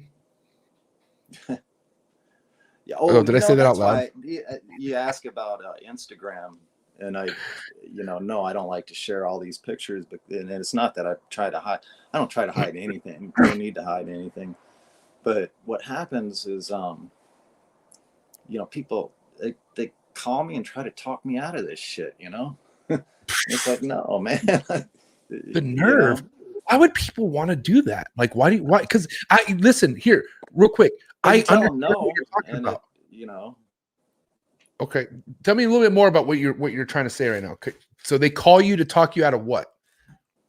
Well, they always want the stuff I showed you, or you just showed, and that stuff, So I just don't show it, or don't. People bring hot stuff to shows. I used to do a little bit of that, and then you get talked out of it, and it's like, damn. I mean, you just don't want to hear it. I hear you, so bro. I just, whatever. I'm not. I mean, in the picture, I don't like to. I take terrible pictures, so as you can see. I think the snake kind of speaks for itself. I mean, I'll tell you what, that's by far one of the fucking nicest clown combos I've ever seen. And it really makes me want to get on my shit with Desert Ghost. Like I'm not on my shit with Desert Ghost, and I need to be. Well, stay tuned, man. We got stuff coming, you know. Now, what's the best way for us, like for one of us to stay tuned with what you have? The website? No, I don't have a website anymore. I didn't keep up with it, and because how many clutches a year do you have now, Mark? What are you producing each year? How many I clutches? did 80 last year, and Okay. you know, before that I did, you know, like 100 to 110 forever. You know, Okay. I think I'm kind of working down more towards 50. I think, hopefully, in the next few years. This year it'll probably be same as last year. Right. So it's a nice little chunk. Not that much, but you know, I've been advertising on Morph Market, and then I you know, I have a lot of customers. They call me, and you know, we've just been dealing with each other for years, and send stuff all over the world, all that. So a lot of stuff never makes it to the recently, especially it doesn't make it to Morph Market. So Right. I guess Good. just you know, and it's hard to deal with a lot of people, you know, because you know, if I'm talking to somebody about this, we're going through several snakes. I kind of it's more personal, you know, than just putting a bunch of ads up or whatever, you know, because Right. I like to make sure people are getting stuff that works for what they're doing. Yep. You know, like I see all these people spending, you know, all their money on a high-end male, and it's like, With no dude, guidance. you don't have anything to breed that to. Yeah. Like, You know, it's crazy. It's crazy you mentioned that. There's so many people who are so they're so gun-ho about what they need to cop and what they need to get, but they don't know what the fuck to do with it after they get it. They have no guidance.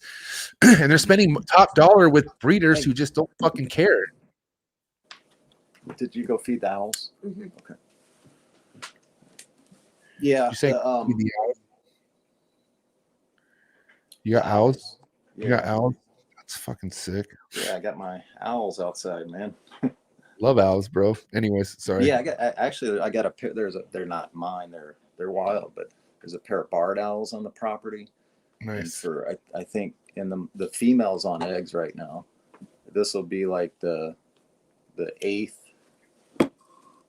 Jill, as long as you've been here, they've been having babies, right? Yeah. So it's about 7 or 8 years. Yeah. So we, you know, the baby, the mom will be gone for a little while. You know, the male brings her food and whatnot. We feed them. You know, don't tell anybody, but we feed them. And so the babies come in the spring and in the summer, and man, they're like the craziest thing. Like 2 or 3 of them, and they're like little kittens, you know. And the mom cool. comes and gets them. She brings them over, and you know, she starts off feeding them, and eventually we'll see those little ones on the ground kind of hopping around. Yeah, they don't know what they're doing. They don't know what the fuck they're doing. So we'll throw a little hopper down there, and the mom's up there. I mean, she comes and hangs out right next to me. You know, we visit. Right. And male's a little more skittish, but then the little babies will start hopping. We'll throw a little mouse down. They'll hop. Then they'll hop on it, hop off of it, like they're scared of it, you know. And they figure it out, you know. So it's just like the coolest thing, watching that progression, you know. And then it gets bad because you know, they eventually get strong enough to be on their own, and the mom and dad leave the territory. They just ditch them, and the babies. Then they, like 2 weeks later, the mom and dad come back and chase the babies away. Dang. Yeah, we do that every year. It's pretty cool. That is pretty neat. Let's talk about this real quick. This fucking amazing clown combo. Obviously, that's cool. That's there's no you have to see that thing in person. That's yeah, I could only imagine how intense it would be. Yeah, that's just awful there. That's orange dream, mahogany, banana. clown. Oh my God, that is a banger. That is heat. But there's still a lot to do with banana. You know, Yeah. there's, you know, people are jaded with it, but man, bananas are cool, Wow. in my opinion. Oh yeah, I would always have banana. This one as well has banana in it, or no? Is this what's? No, that's a highway clown. That's gravel, yellow belly clown. So just a That's highway clown. That's just a highway clown. Yeah. That's bitching. Stay tuned with that stuff. Sweet. I'm actually looking to make this in the next year or so. Mm-hmm. I hope, you know, if everything works well. I mean, but that's awesome. Yeah. I'm glad I saw this. You don't see too many highway clowns around, that's for sure. No, I think we're gonna see some pretty cool stuff with that. Hell yeah. You know, with that little deal there. Now this one right here has to be one of the most intense looking clowns I've ever seen. I'm excited to have you explain it. But this thing, man, Jesus Christ, bro. That's Orange Dream Inchy Clown Pied. Yeah. My computer, I think my computer just broke. That's pretty cool. Yeah. That is pretty cool. Come on, bro. That is fucking groundbreaking. That is legendary. It's a lot of work there, man. Those are like, yeah, you know, double het breedings to get that stuff. Yeah. I think the like that project last year, I bred double het to double het, and that and another one I think I sent you to for those two Orange Dreams. It was like, I want to say 48 eggs. Wow. So I mean, I never get good odds. It seems like I get good odds every now and then. I get good odds on making normals. All matters is that when you hit, bro. So when you hit this, all the other odds really don't mean shit. I mean, no, you know, yeah, it's all. This is crazy. This right here is, and it's like, I feel like this is so like many light years ahead of what people are doing right now. Like it's fucking, you know, it's just crazy. Like this is nuts to see this kind of shit, man. This is why you need Instagram for sure. Instagram and get this kind of heat. Like I said, I want to keep it, you know. Yeah, I feel. No, I feel. Yeah. You know what you could do is you could do your Instagram and disable all the comments and messages. So basically, you just post your shit and you keep it moving. You can't get no comments. You know what I mean?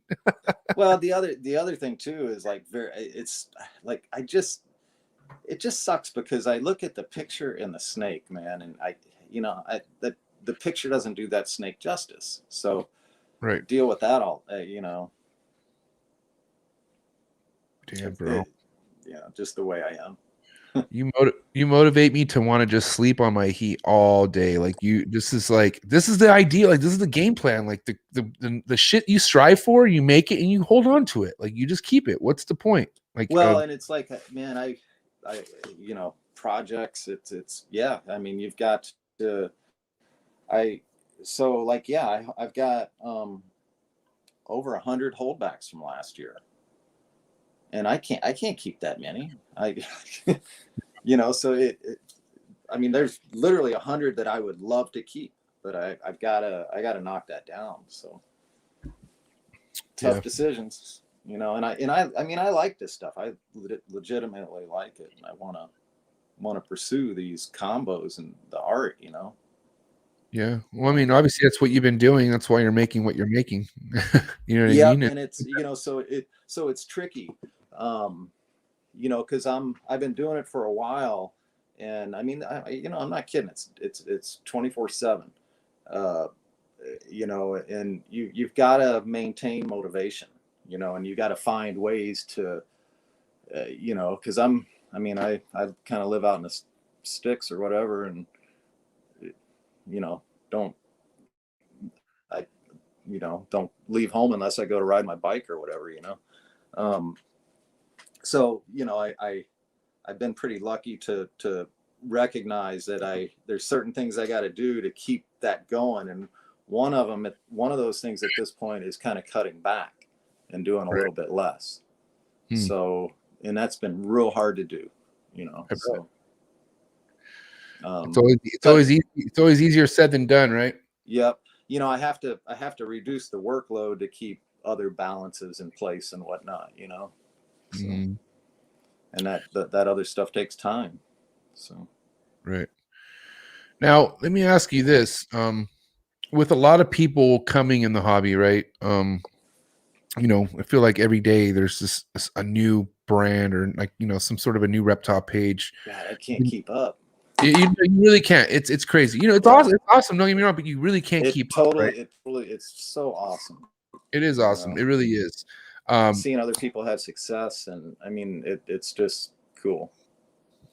Now, I do also feel like not everyone's like, for instance, like one thing I feel like people don't really understand is just because you have money coming into this doesn't buy you success. Like it doesn't mean you're going to have success in this whatsoever. Um, and one thing I have noticed is that there's people who I remember meeting in 2017, 2018, who I no longer don't even see that are active anymore. So you do see your small portion of people who try to come in pretty heavy and then they leave pretty silently, right? So with the people who are just starting into this, whether they have, little money to a lot of money to a whole shit ton of money, what advice would you give them? Like, what do you think's like some good foundation advice you could I help I some? I talk I talk people out of doing this all the time. I, don't come and talk to me if you want to get into this, because I Oh, will talk shit. you out of it. You're gonna, it's, it is what it is. You can only tell people so much. I can share with people how it works for me. Um, I'm not as open as I used to be as far as people coming over, but you can Right. come see. You used to be able to come see what I do, how and it is. It's a what do you call it? It's a life, lifestyle. Yeah, Lifestyle. it's Yeah. it's Yep. a complete lifestyle, Yep. and it's not for everybody. It is for a lot of people. This saved my life. That's the way I look at it. Yeah. You know, so I'm eternally indebted, or whatever you want to call that, to this game. So, I feel the same way. but it's these are living animals. What I hate to see is, hey, you can buy this and in 2 years you can breed it, you can make $1 million. It don't work that way. It does not work that way. Go do something else. Yeah. If that's what you want is quick dollars, because it Well, doesn't I work. don't think it works that way. Well, you can cross the line, but I don't recommend that either. But Don't do that. That's why I love the it's hobby. Don't do that. I retired, almost 30 years ago, but I've worked extremely hard for the last 30 years. Right. Respect. Yeah. It's And I awesome. mean, I'm not kidding you, man. I am so grateful every day that I've been able to do this. I've never taken it for granted.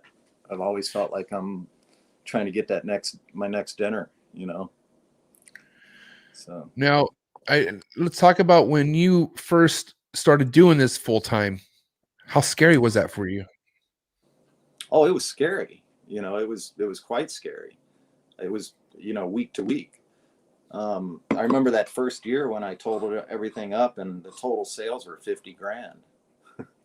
That was like, man, that's big time, And yeah, I think when I moved here, like, I mean, I've never had a lot of money, Right. um, and the place I'm in now, it was just like, wow, and it just motivated me to work that much harder, on and it was hard. I paid this place off in 10, I think it was 10 or 11 years. Mm-hmm. So that was a big deal for me, you know, It is huge. to own my house. I got, at my previous life, I got involved, went down the wrong road for a while, and I feel like I wasted a number of years, Mm-hmm. So when I started this, I felt like, I remember feeling like I had a lot of catch up to do. Right.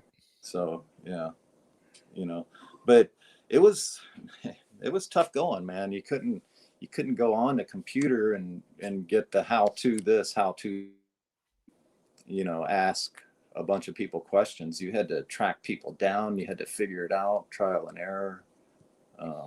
There wasn't a mouse in a rat book. That's what's crazy is like I still feel like people don't understand how easy it is nowadays to get information that you need versus having to get information you needed in the 90s, the 80s. You know what I mean? Like that shit was like a cult, that was like an insider shit. Like you got to know, like I never knew, like I kept reptiles and like would always try to look at magazines, but I never knew there was something where people will send you pictures and shit. And like, like you paid for it, but like, that's how you would see what's available. It was like, I didn't know that that's how it was done back in the day. I didn't know that.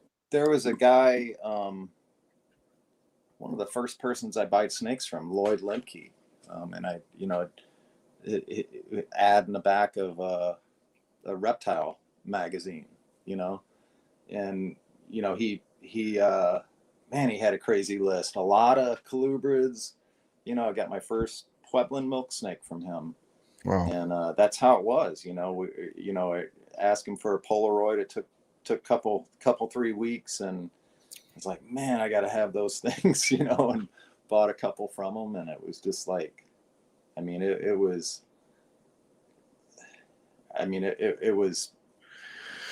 yeah. I was off the charts,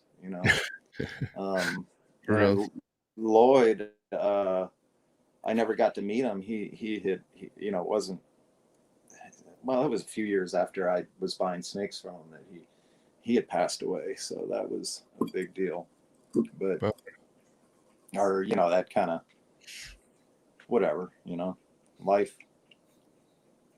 But yeah, the old Polaroids, guy in, when I was into the gray banded king snakes, a buddy of mine, down in Houston, another mentor of mine, or a couple of mentors of mine, there were gray banded king snake guys, Tim Gebhardt, who still breeds snakes, Vivid Reptiles, just, it took me in, I went down, spent some time with him at his place in Texas, and just shared everything he knew with me. And man, I'm eternally indebted and grateful to him. Just a super person. We email. We're still in touch. So that's awesome. Dan Johnson down in Texas. He was a gray banded king snake guy, and he's like a geophysicist. And I remember him telling me that all this stuff was going to go over the computer, the internet. Like, you don't, crazy, Right. And sure enough, a few years, there's websites, and kingsnake.com was the first, snake reptile portal type thing on the computer. Jeff Behringer, he's another Texas, actually another, I think he started out kind of with gray banded kings as well. So Marc, who are some breeders that are pretty popular nowadays, or like that are kind of more out there, let's just say, than you are, that you kind of grew up with in the hobby? Like, is there anybody out there that you King Smith. He's down in Louisiana. King Smith. He's yeah. He when I was a teenager, I was friends with King. He knew me before I got married and had kids. And yeah, he actually, when I had my kids, he's the one that took my big snakes. Wow. When all that happened. But he's in Covington, Louisiana, which is the same town that my daughter lives in, which is interesting. And we hadn't connected there was like a good 20-year gap in there, that we, probably longer than that, probably 30 years that we never connected. And then we reconnected just probably 5 years ago. And, wow. he's still doing colubrids into the same stuff. You know, he was big into Louisiana milk snakes back in the 80s when we first hooked up, you know. So that was cool stuff. You know, met a number of people in Louisiana through him back in those days. You know, and then like I said, I got into some other issues for a while, had some problems, and then landed up here, and that's where it all started in the early 90s for me as a business. Now, what would you say the biggest transition's been? Like, okay, so I mean, you've been in this since the 90s, you know, like you just said, right? And then 2000s, and then here we are, 2021. Like, do you see any pattern in changing? Like, do you see, like, from what you've seen, like, you know, either good or bad, you know? Because my biggest thing is, and this is pretty much my wrap-up question before we get into the hot seat questions, is like future-wise for this hobby, right? Like, you've seen decades. Gotcha. Decades of it. Yeah. So I want to see what you see. Go ahead. I'm like the optimist. Okay. And I base that on what I've seen this entire industry do. Okay. When I first got into this, you know, you couldn't do it. You couldn't ship with FedEx or UPS. You weren't supposed to. We did. Right. You know, but it was underground, you know, and I you know, it suited me fine because I was used to underground anyway. You know, and there was a little bit, there was definitely an aura about it back in the day. And we don't, whatever, but it's grown leaps and bounds. I was just talking to a buddy of mine today that called me, Sterling Nelson. He lives out in California. He donated $1,000 to US Art today. Nice. Give props to Sterling. But I forgot where I was going with that. He called to tell me that, and oh yeah, we were talking, and I think in the last 10 years the entire industry has doubled. I don't know that on paper or anything like that, but I wouldn't doubt it, you know, and I think during COVID, I think it's continued to grow, obviously. Right. I think I think the only thing that can stop it is us. It's true. You know, we need to, you know, work together. We need to be together. You know, it's tough because we all compete against each other to a degree. Right. But we are nothing individually with what some of the stuff that's going on. Yeah. We need to put all the bullshit to the side and come together on this stuff. Get over ourselves. You know, we need to organize. Yeah. We need to be professional. We need to set high standards for what we do. We need leadership. We need, you know, some of the younger, successful people, you know, to stand up, be, you know, lead. Yeah, I mean, I think that's important right now. You know, we've got a lot of, you know, our country's so divided right now. Yeah. And you see what that does to the country. Well, you know, our industry doesn't need to be divided. It doesn't. No. I mean, we all have this similar interest. We're all on the same team. Hello. Yeah. And I see it too. I see so much of you know, this side and this side within our industry that come together like that, man.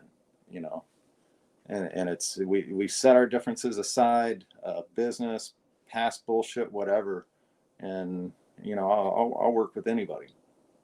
You know, yeah. And that's what we all need to do. And you know, you know, the better you do, the better everybody in this industry does, the better I do. So it you know, it's in my interest that you do good, the next guy does good, you know, that everybody I deal with does good. I want to see people be successful. I think one of the best that makes me successful. Right. Exactly. You know, I think one of the best quotes that stuck with me all last year, when I went to go hang out and meet Brian Barczyk for the first time, is when he said that somebody else's win isn't your loss. You know what I mean? Like, you don't have to be all fucking, you know, just because someone else is either being successful, whatever that they're doing, that doesn't mean it doesn't mean it has to hurt you. You know what I mean? Like, we're all in the same boat, like you said, at the end of the day, and we're all fighting for the same rights. So the last thing we need to do is man. I mean, each other. I want to feel good, man. I don't feel good if I'm jealous or whatever, you know. Yeah, it doesn't help. Yeah, that's not good energy. Yeah, and honestly, like, I could tell you what, you know, like, some people just don't know how to deal with their feelings, you know, because we're all human, right? You know, like, I guess some people look at jealousy differently. You know what I mean? To me, if you look at something and wish to have it someday, that's motivation. You know what I mean? Like, that's, you know, but wishing some sort of bad will on somebody, or wishing they didn't have certain things because you don't have it, that's the toxic side of jealousy. You know what I mean? Like, that's like the hate side of it. The hate side, right? Yeah. And to be honest, man, I'll tell you what. I've had dealt with my own source of jealousy issues before, but in this industry, doing what I've been doing, I have not had one bit of jealousy against. I don't know what it is, but I haven't had not one bit of jealousy towards anybody. I'm talking about the people who have inspired me from the beginning, and who've had everything that I've wanted, everything I've been wanting. Maybe you're growing, man. Yeah, no, yeah, it feels part great. Of life, you know. It is, yeah. But also, what it is, it's because we all get ourselves motivated to get on the same page of everything. Too. Yep, for sure. You know what I mean? That's all it is. Yep. You're not going to get anywhere by hating on someone else's success. It's not going to work. Man, you know, the thing about hate and drama, and you know, I've seen plenty of it and been involved in some of it in the past and whatnot. Dude, it's just so draining. I only like at this. It's just so draining. I don't have the energy, you know, and I'd rather just. I don't even go there anymore, you know, because my energy is too valuable. I'm not going to put it that way. You know, It's just. I hear you. And as you get older, you need to cherish your energy more. Exactly. Right. Yep. I mean, I got too much shit to do, you know. I hear you, man. Really. And it, you know, with life. I had too much life to live. You're like, that's not just a saying. I'm dead ass serious. I got way too much shit to do. Yeah. Come hang out with me, man. Man. Yeah. A lot of shit I want to do. Now, speaking of hanging out, like, what's up with your travel plans? I mean, you don't really travel much, right? Like, when was the last time you've been to California? You know, I haven't been out there for a few years, or for a while. I've been tied up like the last 8 years going back and forth to Baton Rouge, Louisiana. My mom had a serious stroke, and all my trips have been to visit her.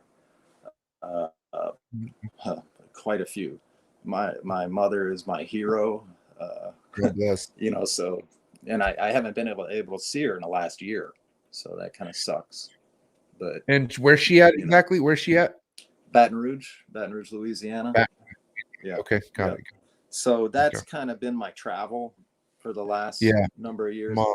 Within that time, I went to British Columbia a couple times. I actually took a couple week long, or 3 years ago, 2 years ago now, I think it was. I took a full week. It was actually 8 days in British Columbia, and I hadn't done that in 28 years. You know, taking 8 days off. So that was looking forward to doing something like that again soon. I mean, let me ask you one other thing though. Like, when it comes to you leaving everything, like your facility and whatnot, like, you have a right-hand man, like somebody who is able to just keep everything on lockdown for you while you're gone for a few days? Jill, your girl. Nice. Yeah. She stays here. That's respect. Or, you know, sometimes she comes with me.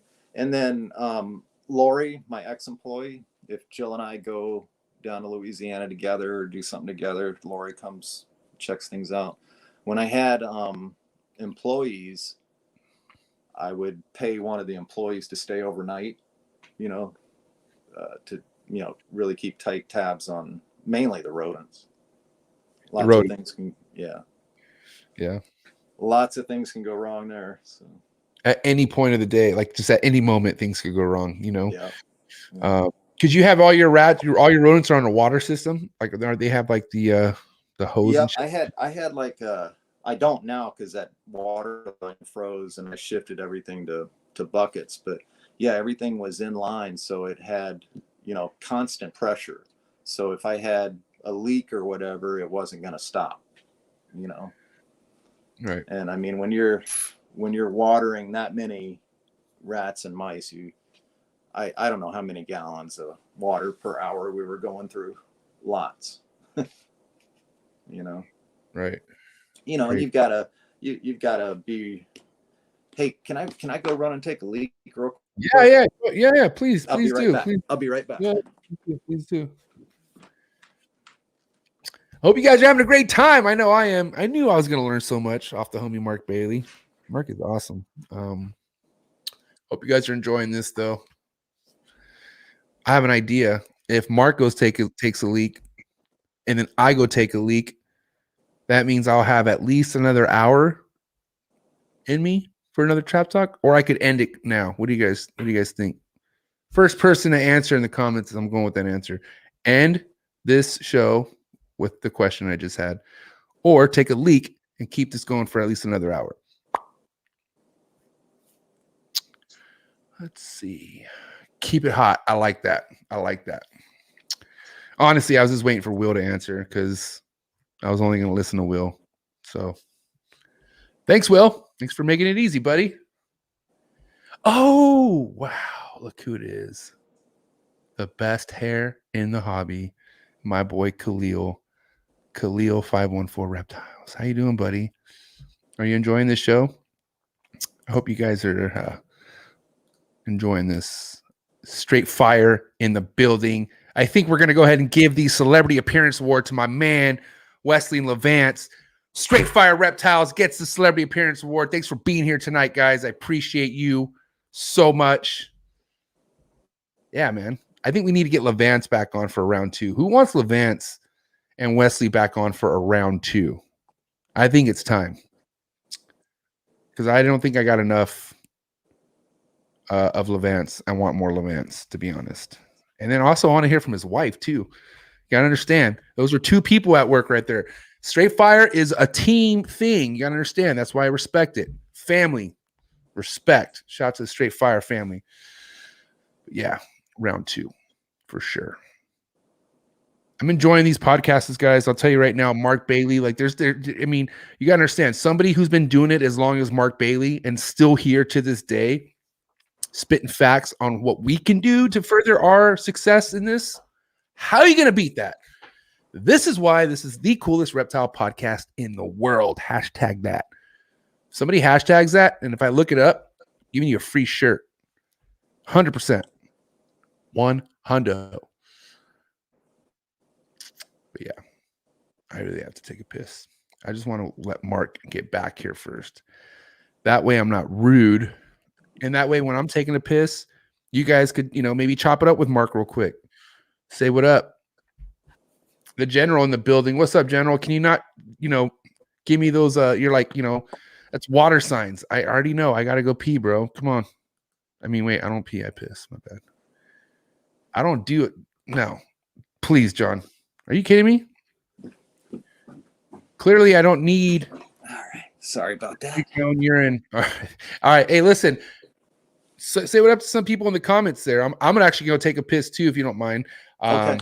If you actually, not the private comments, but the live comments, click that and you'll be able to see everything. Where do I click that? You should be able to, it's in the corner. Like, okay, go to set. Like, do you see where it says comments? No, I don't. Click the setting button. Do you see like the gear? Like there's like a gear. Oh. Camera. And then go to messages or private. I'll let you mess around with it. I'll be right back. Okay, go ahead. Oh, sorry everybody. I don't see anything coming in on that.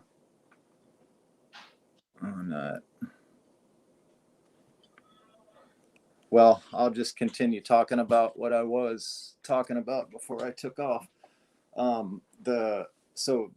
mice and the rats, I used to have water that was constant to them, and that, when you would have a flood, it just wouldn't stop. So, for years we did, round the clock checks to make sure, physically went out there and would check to make sure there were no problems. And, we just had that many that, the idea was if you had a drip or whatnot, that we would catch that before it would become a problem. Another part of the operation that's been critical too is my standby generator. That's a generator that runs the whole property in the event of a power outage, and that's been a critical piece of equipment. What are we talking about right now? Oh, I don't see. I haven't seen any comments or anything. Maybe it's because I use an iPad. I don't know. I really don't know how. I've never used it on an iPad. I've used it on a phone and I've used it on a computer, but I just don't know how it really looks on an iPad. But it's all good. I'm here. I'm back. Yeah.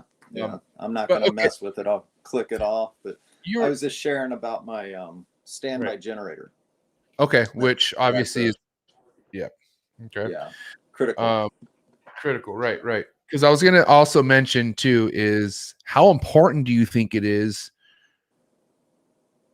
that outside condition weather has on your room itself? Like, so even though I have my room at an ambient temperature and stuff like that, right? Yeah. It's fucking a thunderstorm or it's fucking blowing goddamn crazy, snow outside. How much of effect do you think that has on the actual room? I do. I think it has I think it has. Well, I can tell. I mean, I can tell when a storm's coming. Right. Like you've heard people say they can smell rain or whatever. I think that's a change like that. In the winter here, it gets super dry.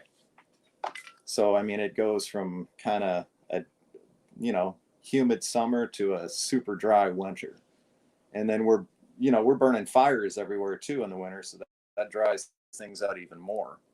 But that's one of the reasons I keep paper in all the tubs so I can wet that down, and it keeps the humidity up a little bit in the tubs. But yeah, I think that the outside feel definitely makes it to the snakes. They sense what's going on, and they definitely react. They react to storms and. Right. I've seen that for sure. Yeah. How important do you feel like substrate has? Like, how big of a role does that have when it comes to your breeding and stuff? Probably not much, because I've done everything on paper. I've used all types of bedding, so I use what I use because I just like it, and I can read if I feel like I can read the animals more, on the aspen. Yeah. Yeah. I could. Yeah. I mean, I can show you where they move it around, they'll pile it up thicker over the heat this time of the year, that's only 82 degrees, or the ones that might have, ovulated, they start to move it out of the way and going for that. You're trying to get closer to 82. So I can, I can get a good read on them. So how long? And it's cheap. How long ago was it when you switched everything to aspen? I think I've done that from the very get-go, because the little king snakes and milk snakes could literally make holes through the shredded aspen.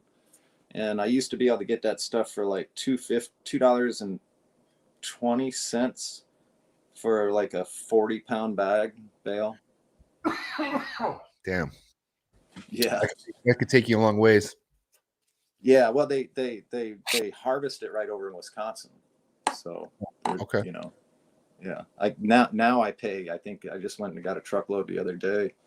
I think I pay $5 or $6. Now I'll tell you the one reason why I was like, I don't want to do aspen, because I did look at all the options as far as substrate. I've done cocoa chips. I have my hatchlings on cocoa chips, and then a lot of my adults are just on. If not, no, all my adults are on paper. Just works for me that way. Now I will say though, having them on paper does have a huge effect on how your room smells for sure. You know. Oh Yeah, yeah. and that kind of sucks sometimes because I'm Oh, very it like, sucks big time, man. yeah, yeah, it Yeah, does. yeah. So, but my thing with the aspen is, and same thing, you know, I guess it could happen with the cocoa chips too, but I'm always worried about them consuming it or them, you know, just eating it. Aspen? Yeah. Like the wood, Okay, like the so shaving. that's actually okay. That aspen is a super soft wood. Okay, aspen Right. will decompose and break down like that. I have no worries about them sucking aspen down. They'll digest it, Cool. et cetera, et cetera. Got it. Just hasn't been a problem. I mean, I haven't. Now, what I would be worried about, I would be more worried about like the cocoa crisp Husk. or whatever. What is that stuff? Cocoa crisp. Well, I got some of that, and I looked at it. You know, we got it in the garden or the out there. It works pretty good out there. But I'd be worried that stuff. I don't think that stuff's real digestible. Right. You know, because it reminds me of cypress mulch. So And cypress, I grew up with cypress, and I mean, you can't that stuff. You can't even cut that with a chainsaw. You know. I mean, yeah. or you can, but it's I don't think they digest that stuff too well either. So You know, the it's funny. aspen, I don't worry about. I'm glad you said that. I'm glad because it's good to hear that from somebody with the aspen, because I wouldn't mind switching to aspen. But with the cocoa husk now, I will say, one of a monitor keeper breeder near me. Shout out to Corey Meyer at Toothless Reptiles San Diego, but he's really against using cocoa husk as a substrate for the monitors because he's had like documented facts of monitors dying. They take him into the fucking They can't move it. They can't. And it's just stuck. It's all against their walls. Like they have husk and all this shit stuck against their walls. So like clearly that's like fuck. That's like I don't like it. So yeah, like, I learned that myself. I had some blood pythons that I kept on cypress mulch. It's a beautiful substrate, looks great, holds the humidity. They died, right. I cut them open myself. They're full of the shit, so never again, Yeah. Aspen, one thing you want to watch with substrate, males will sometimes pull that in with, their hemipene. It'll get stuck to a hemipene. I keep males during the breeding season on paper for the most part. That way I can see if there's any problems. Of course they, you don't want to get much caught up between their lip and their up in here and that type of thing, right. that can, but even with the aspen, I think it just breaks down quick enough. Even when that does happen, it just goes away, Right. Yeah. Yeah. I've literally had to, like even with hatchlings, obviously I've like, them completely missing the fucking rat or, whatever. And they, next thing you know, they have a piece of cocoa chip in their goddamn mouth. Yeah. And it's like, God damn. Then I'd have to go in with the fucking tweezers and I wouldn't like that, and do all that bullshit. Yeah, I hear you, bro. There's time for that. Yeah. No. Yep. I hear you. I'm not, I'm not trying to cut down anybody's product. No. Yeah, we are. No. This is all. Listen, at the end of the day, this is preference. This is personal preference. Yeah, right. I mean, I love Jesse. I love Lindy. Lindy and I go way back. I'm not trying, or the other guy, whatever. No issues. Whatever. Negative. Yeah. Right. Yeah. At the end of the day, like I think everyone's appreciating what your methods are for anything, Mark, because there's so many people out there in the industry now that kind of like they scold you if you don't do things a certain way. You know what I mean? Like, or Yeah, they're I know. Like that, like I'll have people. This is funny. And again, all the new people getting into this, man. But so many of these people that have been doing it 2 weeks, they chill out, man. You're not an expert yet. Yeah, it's all good.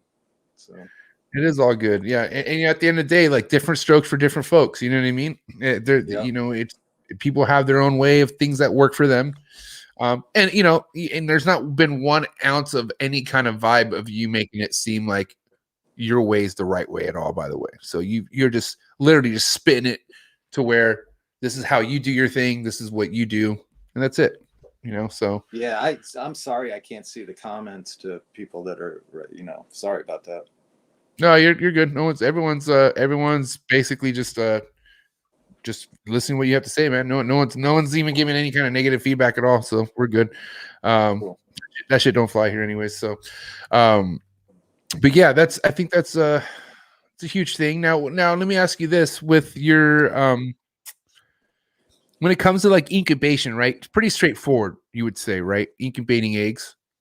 Yeah, it's pretty easy. Okay. I still feel people run into problems, like not realizing or not not picking a temp that's suitable or whatnot. But I mean, like, what are temps that you stick to, or something that you've learned? I like well, first of all, to let's talk about that for a minute. Okay. Because people will get a thermostat on an incubator, and they'll set that thermostat at 90 degrees and start putting eggs in it. Okay. Mm-hmm. Well, the first thing you need to do, did you calibrate that? Make sure that 90 degrees is actually 90 degrees, because they're usually off a little bit. And just do it anyway. Right. I know those little, because thermometers, you buy them, and there's like a 5-degree difference in them. Right. So find accurate thermometers, calibrate them, make sure that you know what temperature you're dealing with. And for ball python eggs, I like 87.5. Right, that of course they that might fluctuate just a hair from top to bottom, right? But not much. I got fans that circulate, so. But yeah, a little bit cooler. They might take a little bit longer, but they do fine. I don't think I've ever had a snake get trapped in an egg because it couldn't cut out of an egg. I don't. That baffles me. So I'm assuming you don't cut your eggs. Oh, I cut eggs, but I've never had one not be able to get out of it. I don't cut eggs because, what if they're egg tooth? That's like, what, dude? How do you know? I mean, I don't. Maybe I'm wrong. I don't know. Okay, so let's just say what's your what's the day you like to cut on, or do you wait for them to pip first? Oh yeah, I wait. I'll wait for one to pip, or when I start, pretty far up in there. And I mean, there's nothing better than opening up a box of eggs and all the heads are sticking out at the same time on their own. Try the guys that, and man, and again, I can't do that. I can't start ripping up eggs and start pulling snakes out. It's like yeah, not really my thing. I mean, I could cut. I mean, I don't mind cutting them open. I look and I just leave. I let them all come out on their own, But yeah. I can't. Like, yeah, there's some extreme methods out there. But hey, listen. But try it. Try, to this doesn't sound right to all the cutters out there. But try not doing that, and it's really cool. Yeah, it's cool letting them come out on their own. It is neat. Yeah. Hey, Wesley. Somebody just texted me that they were watching. Wesley. Oh yeah. You know Wesley, huh? Oh yeah, man. I've known Levance. I'll tell you a quick story about Levance. Let's hear it. So Levance is a pretty big dude, right? Yeah, it's a big homie. Yeah. So this was I can't remember when this was, but way back, man, like maybe early 2000s or something, you know.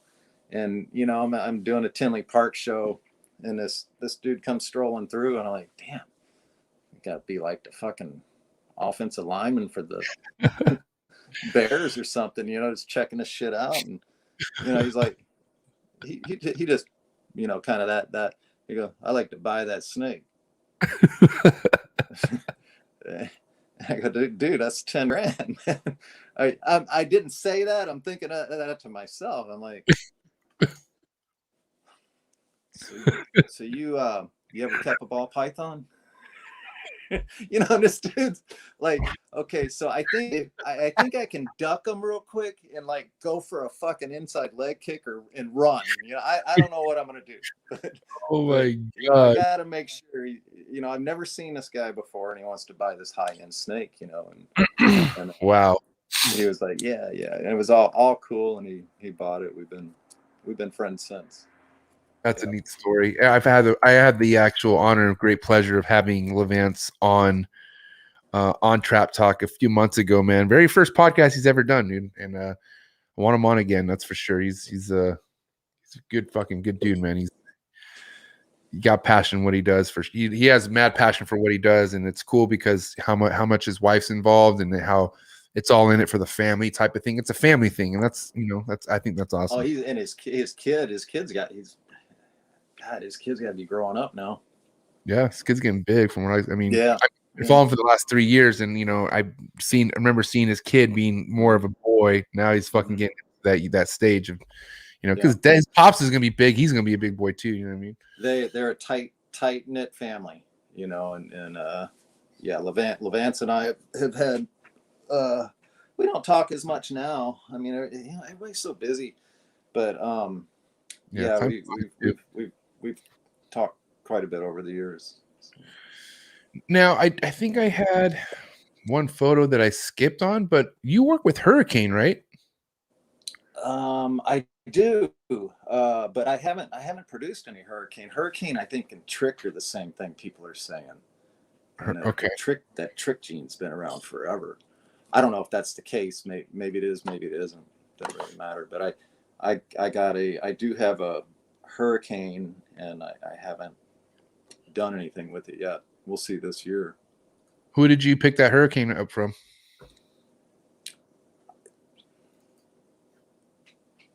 Why? I'm just curious. Buddy of mine. Oh, buddy. Okay, all right, cool. Yeah. I'm like, so why? You know, well, I don't really look. You know, I don't really share who I do business with. Hey, I don't blame you. Hey, I don't. Hey, look. Hey, listen. Listen. I'll tell you a story about that real quick. Because years ago, a dude used a couple other people to try to get me to buy a snake. He threw a few other names out there. I'm like, man, that's like not cool. Okay. And like, so from that point on, it's like, I do it. It's, you know, it's confidential. Like, yeah, I mean, I buy, I don't buy that many snakes, but there's only a few people that I'll buy snakes from. Same. And you know, biosecurity is, you know, I mean, I'm very protective of my collection. That's good. I mean, and especially when you're in deep as like what you are. I mean, you're not just somebody who just hopped up and started doing this like a couple years ago. You're like years and years and years and years of with your projects. I'm saying like this is like a real serious deal for you. You know what I mean? Right. So there's species. Okay, ball pythons have been very bulletproof. There's species that you just can't do that with, man. You can't trade back and forth. You've got health issues. You spread shit. You know, there's other animals that are much higher stress that are more prone to problems. And I think that, I mean, I've been studying this shit for many years, viruses, husbandry, all of it, daily for a long time. And I think that we need to be careful, and especially with the rodents, because I think stuff brews within collections, so to speak. Yeah. So like I have less concern about bringing a snake from the wild, right into the middle of my snake room. I'm not going to bring a snake, and nothing personal, from you or anybody else right into the middle of my snake room. Just not going to do it. Why? You said you're not going to bring somebody inside your snake room, you said? Right. Not until I quarantine that snake for a period of time. And the snake itself. You mean a snake? Like you let a person inside your snake room, but you're talking about like if I were to sell you a snake, that snake is not hitting your main room. No. Right. No. Right. And where's your quarantine room at? Do you have a quarantine room? My rodent building. Okay. Oh, there you so go. That's the best separation I can get. Okay. And that's not enough separation, but we could go on for that for hours. Yeah. Okay. And I know we can for sure. But one thing I do want to pick your brain on real quick, because Hey, Rick. Another buddy of mine texted me. But okay, so the thing with a quarantine room, right? You have a room to board snakes to verify their health before they go into a main room. Okay. So that being said, let's just say I have a snake that I get, and then I get another snake. Okay. Now the first snake that I got looks like it has something wrong with it, right? Like whatever the fuck. It just looks like there's something wrong with it. But that second snake is fine, but it's still in that same room. Okay. So let's say some time goes by and that second snake seems to be fine. Okay. But that first snake is still iffy, right? Still very iffy. Do you just let that second snake go on and then go into that main room, even though this snake has been fucked up and next to it this entire time? Because I don't understand how the quarantine. Not at all. Not at all. I wouldn't bring either one of them into if anything had a problem, I'd be more than likely getting rid of it. Okay. Or, first of all, I don't bring a problem in. Right. And I think, like I said, ball pythons have been pretty bulletproof. It was different, and I think you're into green tree pythons. Say that again. You're into green tree pythons and stuff like that? That's my thing, Mark. Come on. So like what I'm talking about. Yeah, all that shit. Yeah. The horror movies. But just pay attention to what you're doing, and the study husbandry, study natural history, study where these things come from and what they do, and that all works together. This is what baffled me though, Mark, is, obviously I'm not going to say the name, but I had somebody who's had their quarantine room for quite some time and had their chondros, everything in it, some suspect stuff that, has been in this quarantine room. And they took certain things out, put it in their main room, and kept the suspect stuff in the quarantine room. Like, isn't that contradicting what you're... So I'm just like, that right there is making me confused. If we don't realize by now that things transfer through the air, you got to be on another planet. Sorry. Oh my God. We're not going to go political, but I'm just saying, real. That's why I'm like, man, and this is coming. Look, snakes sneeze and cough. Yes, they do. And if they're sick, they so that's all possible, Yeah. Or just like mites can transfer stuff. Yeah. Don't get mites. If you do get mites, get rid of them.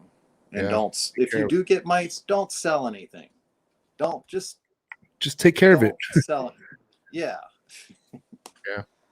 And mites And is such a fucking mites is such an easy controllable thing if you take care of it. Like as soon as it happens, it's not when you fucking neglect it and then next thing you know, every snake in the rack system has it, and then you're like, fuck, you know, like just mites could turn into a very bad thing if ignored, you know. That's one of the reasons I'm fearful of shows. You know, Oh, I don't you doubt can it. bring mites back from shows. The prep work for going to a show, I treat with Preventamite. All the Bob Pound's a buddy of mine. He's, that's a great product. I treat everything. I spray the soles, all my shoes, my luggage. Damn, All savage. my equipment is wiped inside and out. All the equipment. And like I said, so I have my friends that take all my stuff with them. Okay. So, and I pretend like they have mites. Okay. So I'm trying to protect my stuff. Well, they don't have mites. Okay. Don't give me, but I just pretend like they do. I Right. everybody else is, Act as if. everybody's got mites but me. Okay. So Right. that's how I treat that. That's So the way it I works. make myself bulletproof. Right. And I Smart. mean, I even spray my truck. When A when I lot of get preventive home. mites. Are you sponsored? No, it's a good You must be product, using man. cases of that shit. No, Because I go through. I go through about a bottle a year with the shows. That's about it. So, Not even. because I mean, you mean preventive mite? They come in a spray bottle, right? Like the. Yeah, yep. Not And the stuff from Walmart, not right, the Nicks or whatever. right. The Yeah. Preventamite actually has it's USDA approved, and it's he developed it. As I recall, for the government, because we had ticks coming into the country on tortoises and whatnot, Wow. and that were getting into our cattle, and this Preventamite was proven effective to take care of that. It has a residual. Most of the pyrethrins, it's all pyrethrins. It's Right. They don't have a residual. They're ineffective. The stuff you buy at the farm store or Walmart, the nicks that they use for head lice. Right. It's kind of the same thing, but it has no residual value. The Preventamite is still effective guaranteed for 30 days, but it's probably in all actuality effective for 60 or even longer. Now, I want to share with you what I've been doing to keep fucking mites away, and it's worked for me. And but I've also shared this with other people who are like, oh, you can't do that, like they, but it's like a lot of case by case. Like a lot of people either do it or don't do it. But I have no pest strips that I keep in between the racks that have kept anything. Are your snakes in your house? No. Okay. Well, I mean, that's toxic to you too. Okay. Okay. Just saying. Because I've had people who've been using it for years, though. Like, there's been other people who've like been using it for like years and years, and it's just kind of like a silent killer thing, is what you're saying? It possibly could be, or I don't know, man. I know I'm just real careful about all that stuff now. I'm all about health now, and okay. I mean, I smoked cigarettes for like 30 years and quit that shit, and now I'm like trying to be on the mend and all that. So I eat all organic, and I got air cleaners everywhere. So, when I do use the Preventamite, even though it's safe, I put gloves on, and I do it outside, so, I spray it downwind, that type of thing. But that's, I don't know if that stuff's going to kill you. Is it effective? I don't know. One way that might be effective if you're concerned about getting mites is with Preventamite. because it has that long residuals. Just periodically treat your stuff. You can treat your cages. You can spray it on a rag and then just wipe the lips of all your cages. With Prevenamite. Yeah, yeah. So And like I mean, you could literally spray it and do, 10 tubs or whatever. But just don't get mites. Yeah. Well, I mean, like, listen, at the end of the day, people get mites, especially in the beginning, like if you're just starting off and, with me adding stuff and getting a shit ton of stuff from different people, I kept getting mites and it was fucking annoying. Oh, okay. In the last few years? No, last time I've had a mite, it's been over 2 years. It's been a long time. But it's because, whatever method I have been doing, it's been working. And I've had someone else teach me that method, and I've heard this method from other people who've used it, but then I've also heard from other people like you and a few others saying, well, it's toxic, you're going to get cancer, other stuff like that. But at the end of the day, it'll also kill your crickets. I don't feed anything crickets, but yeah, because it's anything. Yeah, you're right. Kills anything airborne or fucking insects, right? But yeah, I don't know. I just wanted to see what your take was on it, because yeah, just want to know. Yeah, I would probably look at that idea with the Prevenamite. I mean, that stuff's cheap, and I'm convinced it's safe. And like I said, that the guy that makes that, the phone number is on the back. You can call and talk to him. I mean, he's a pretty sharp guy. Cool. It's been some years since I talked to him. If you do, say hi. He'd remember me, but yeah, I think it's a good product. Yeah. It's funny.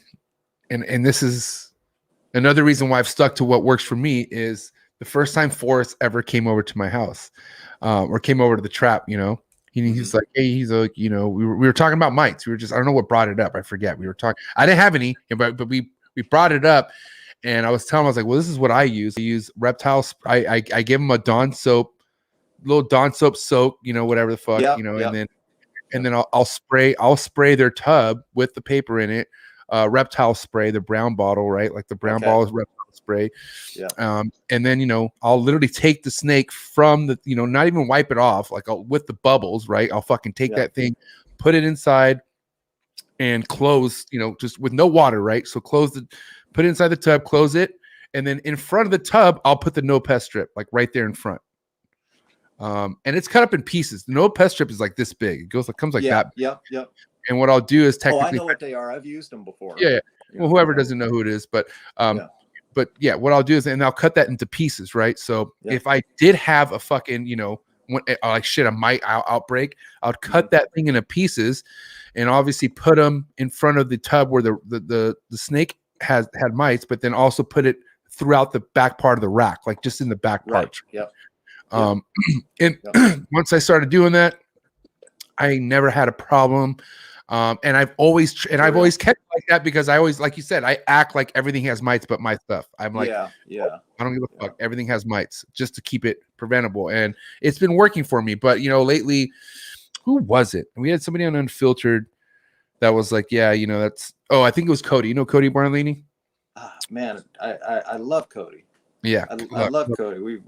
Yeah. Love Cody, man. Awesome. What a fucking bright guy. You know where I met Cody? I met Cody at Tom Crutchfield's. Oh, wow. Years ago. He was there. I think he was there getting some hot snake. I don't know. Oh, classic. But yeah, him and Pia were like, anti no pest strips. You know what I mean? I think I would agree. Yeah. And she's a vet. Yeah, she is. She knows her shit. I don't know. I think that Prevenamite would be safe and would be a great alternative. And I think what you're doing, plenty of people have done in the past. I know people that are doing it right now, and they're still alive. Right. So, you don't have any trouble finding? Where do you buy them? Oh shit, man! Amazon got them by the box. I just get them. I bet you can't go to the hardware store in California and buy them.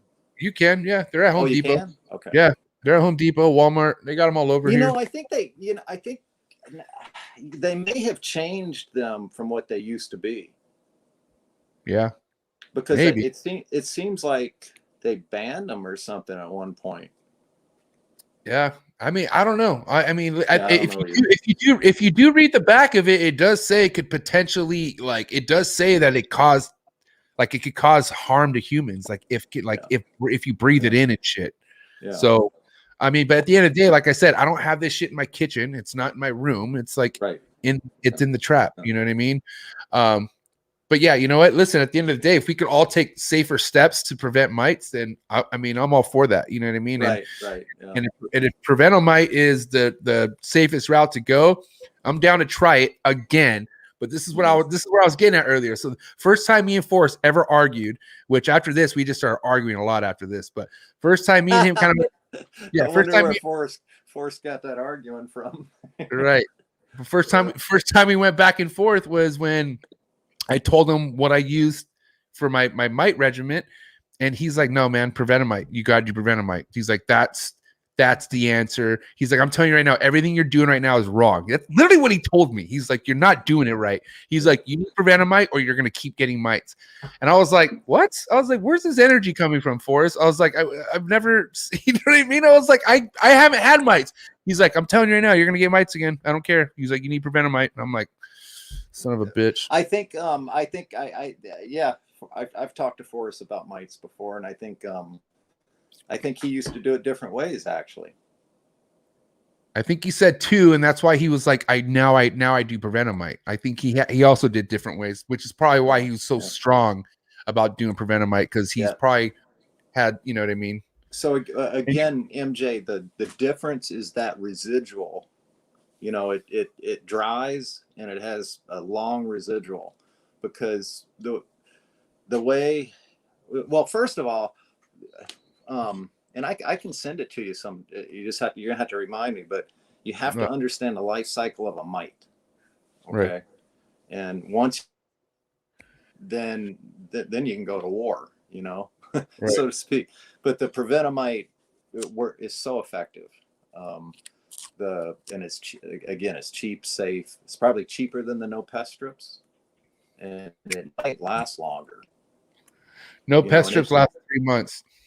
3 months. I bet the prevent-a-mite would be cheaper. Yeah. You know, what is it? But a bottle's like what, $13 or bottles? Yeah. Or but a bottle, like I said, if you spray it on a rag and then just wipe the lip of every tub, you know, you're going to cover a lot of tubs with that can. Yeah, I think it's all how you apply that, to be honest. Yeah, and when I treat my stuff for the shows, like I spray the rag and I wipe it all down, just a little bit on the rag. It doesn't take much. Right. You know, all my displays inside and out. And seriously, I go through, God, just a couple cans a year, 1 can a year. You know, I don't. This sound like a jerk or whatever, but I don't really have people over, and now well, that's me too. I've never liked having people come over that much. A few people, but you know, I can't have people come over here. They could bring snake mites. They could bring bugs that get into the rodents. Anything. Yeah. You know, we're dirty. You know, it's just sorry. You know, nothing personal, but yeah. And so COVID, you have mites. You know, COVID lockdown worked good for me, man. The built-in little deal. No, you can't come over. You got the COVID. You know, it's like you were training your whole life for this COVID shit, huh? You're ready for it. Oh, I you know, some people I talk to, when this thing set in and lockdown, they know it. They're calling me. I say, they're like, "You're loving this." I go, "Man, I'm wired for this shit. I'm good." You know what's funny is like my grandma and grandpa, right? Like they've been on a no visit zone, like no visit strike for a while. Like but I've been the only one with the green pass to go see him, because they know I don't see no. You. Yeah, because they say that we know all you do is hang out with your animals. So like you can come over. I'm like, all right. Over. Yeah. So I'll be posting stories, hanging out with them and shit. And they got their second round of shots already too. So God bless them. I think they're good, but I'm also very careful. They just got theirs too. So they just got their second rounds. Yeah. But yeah. I mean, let's just hope we get all this behind us, man. It's been horrible. Just, I think about the kids not in school, for that long. The hospital workers, the drain on that whole deal, I will say, man, my biggest, my heart does go out to the small businesses and stuff, but like really, man, like the children have to talk about this time of their life where like it was so negative. Like, I mean, I'm sure there's been positive effects, but still like not going to school, like not being a kid, like not being able to be a kid. I can't comprehend it. I can't comprehend it because we never had never had anything like that, Yeah. So anyway. It's, going to be, the stress on the families. Jeez. Yeah, honestly, a lot of stress on the parents, man. Because I will say, man, I give it to them. I've been seeing parents then putting stories of their kids trying to like do schoolwork at home, and dude, they're just fucking they're all over the place. Like, I know personally, there's no way I could do if I was a kid and I had to be at home doing schoolwork. I would be a fucking mess. I'd be getting my ass beat every day by my mom or dad, at least for sure. Because it's just you got too much freedom. Yeah, I mean, I'd be gone. Real. I'd be playing fucking Grand Theft Auto or something. God, I couldn't sit still. I was that hyperactive, troublemaking kid, and lived outside when I was young, all that. Which kids not that many kids do anymore, Yeah, and that's what the crazy thing is. Like, man, I mean, regardless on what's happening in this day and age, there's still outside. Like, there's still the great outdoors. Like, there's still things. I mean, fuck, dude, that's what really kept me busy all the damn time as a kid, was just being outside. I was always outside.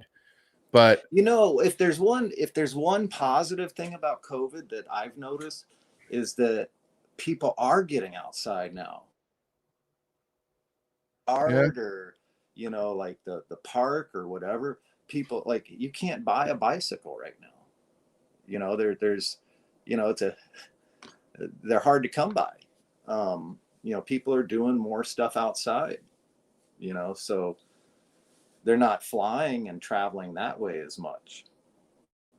So hopefully, that maybe that's a good thing. I don't know. I mean, I got to try to think of something good that can come out of all this, but that's hard to do right now. Yeah. I mean, it's been mostly, from what I've seen, like nothing but positivity for this hobby, for this industry. Like, a lot of people have benefited off people not working at their jobs, being at home and stuff like that. Like the way the business is going up. The stimulus last year. Yeah. Right. That's the people got that stimulus money, and everybody, was buying snakes left and right. There were a bunch of snakes posted, or I had a bunch posted around that time, and it was like, I mean, I was selling $1,000 snakes all day long, and it was like, I think you ought to keep that for some food or something. Just make sure you're all right. You want to maybe save that and make sure your bills are paid. Fuck. Yeah, it's an expensive snake. I do that a little. I like to make sure people know what they're getting, that they can make use with it. If they're buying the stuff to breed, I want them to be successful, so yeah. And then, some people don't want to talk about it. I will say right now, Mark, you are definitely the biggest thing that we need more, that you have in you, is wanting to set people up for success. Like, that's a huge part of what you do. And I feel like the greed is so big. Like, with the popularity that this industry is getting, the greed's getting bigger.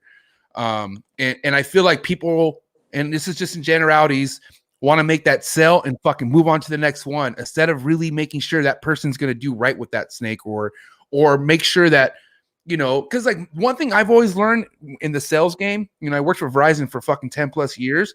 And whenever somebody bought a phone off me, it was so important that they came back in 2 years and bought a phone off me again. Like I made sure they were always like, I was their phone agent. Like I made sure that in how that helped was anytime their aunt needed a phone, anytime their fucking grandma needed a phone, they always gave it was always me.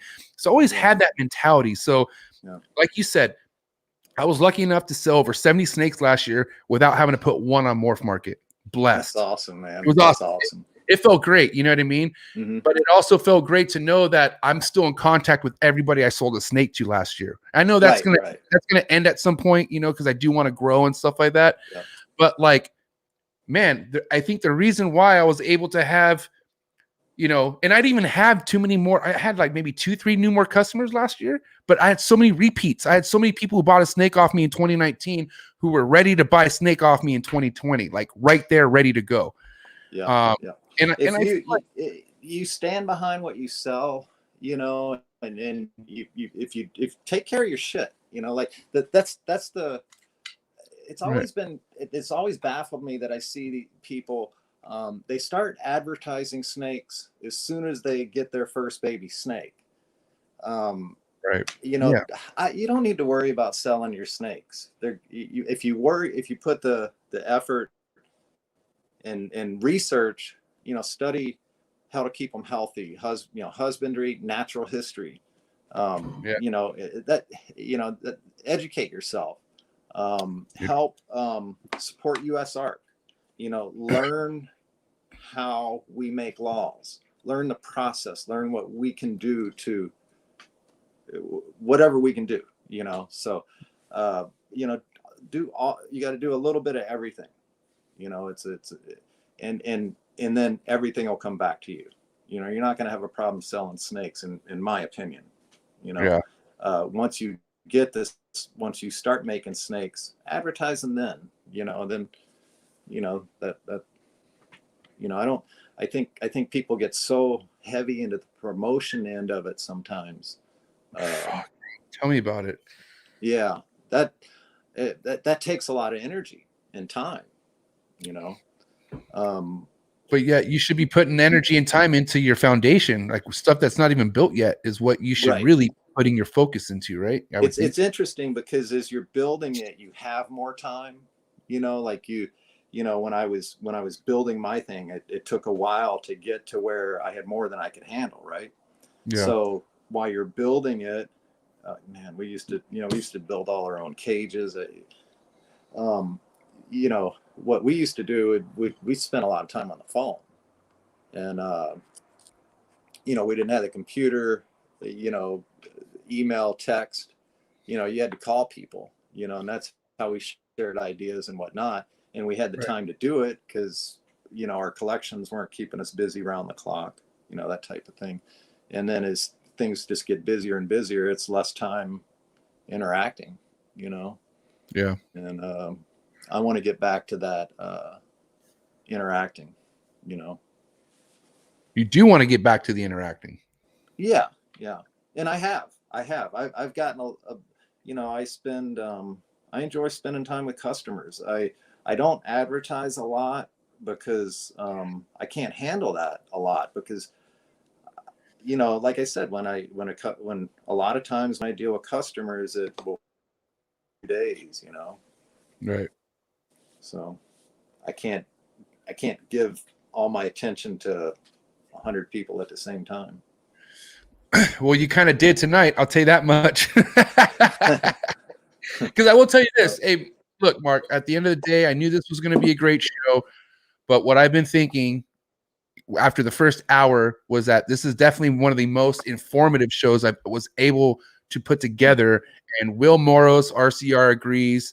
There's a few others that agree. Like, this has been great. So I would love to bring you back on for a round 2 someday, Mark. I would love a round 2 for you, you know, round 3, round 4. I would just love to bring you back on to talk like this someday again, man. Yeah. do one morning sometime. I do actually mornings. more- Yeah, yeah, I do Yeah. Saturday mornings. So maybe we'll get you in the next one. We'll do Yeah. a Saturday morning. I do. yeah, that'd be awesome. Yeah. Yeah. Well, Pitching. springtime, I'm out bike riding, so No, we'll get you back on. Don't worry. yeah, definitely, man. And keep up the good work with what you're doing. Promote the business, to go the good way. Thanks, Mark. I appreciate it, man. No, I do have to hit you with some hot seat questions before I let you leave. Okay. So do you know how the hot seat questions work? Oh, okay. All right. Shoot away, man. Hot seat question for Mark Bailey before he dips out. And with the hot seat questions, I don't need any explanation, Mark. I just need you to spit them out. Okay. All right. Hot seat questions for Mark Bailey. You ready? Yep. All right. Frozen thought or live? Live. A cut or no cut? No cut. Big flexor or no flexor? Man, I flex my ass off.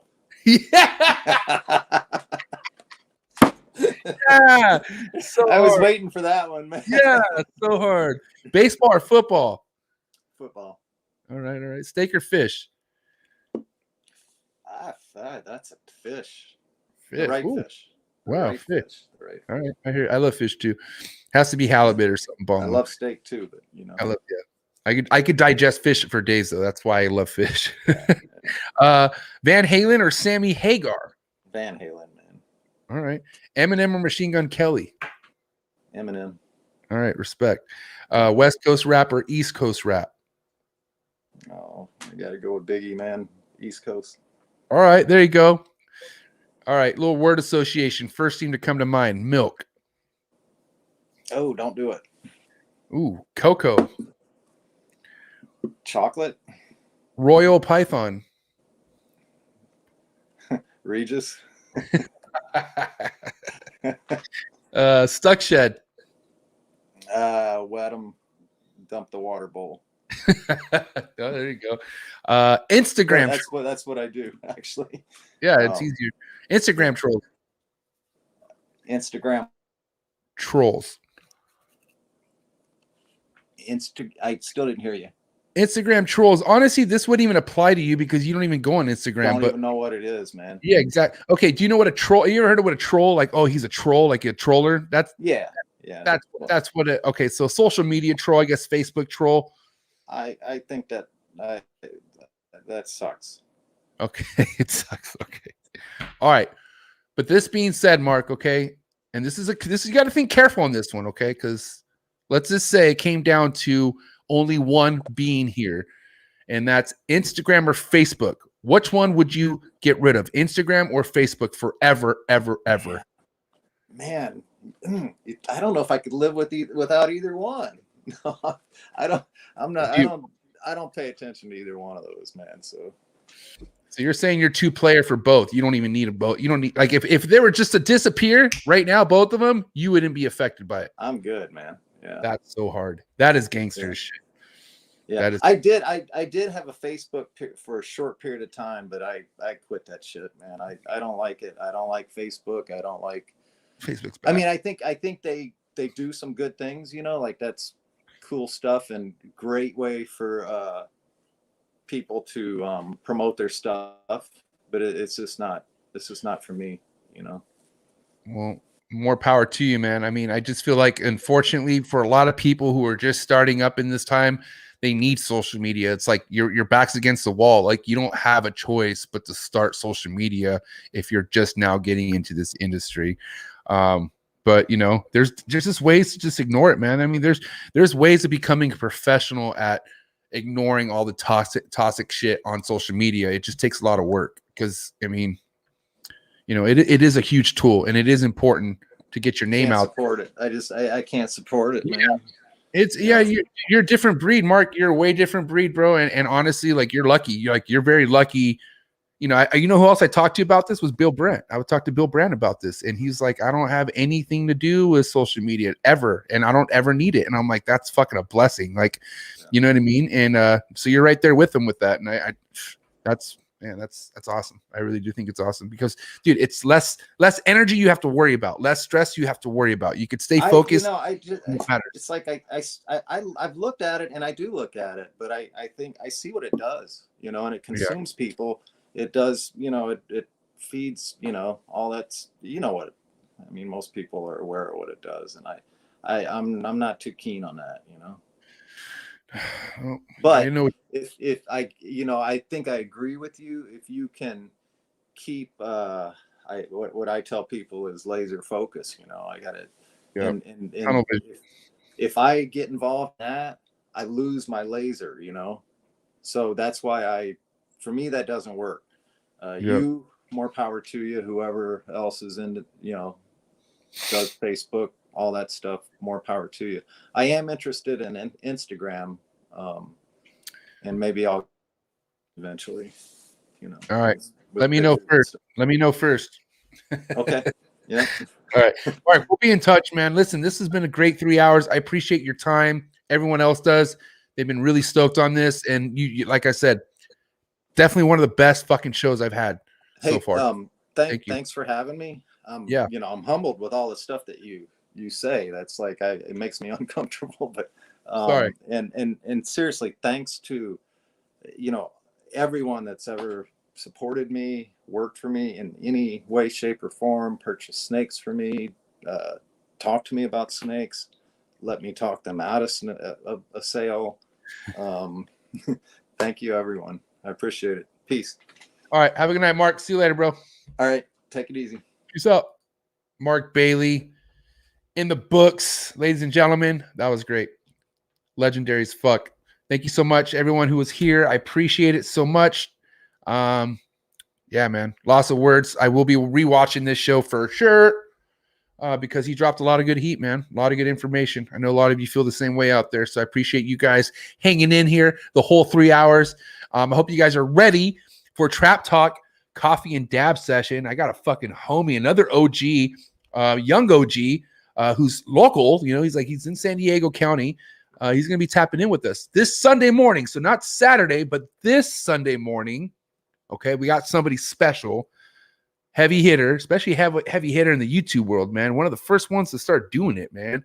But we're going to got my homie Granddaddy Herps. The homie Anthony Zavala from Granddaddy Herps is going to be in the building with us this Sunday morning, 9 a.m. Pacific Standard Time. Make sure you guys are ready. This dude smokes tough. And we're going to be getting into some topics, man. He's seen a lot. He's not as involved as he was with the social media because why do you think? Toxic shit.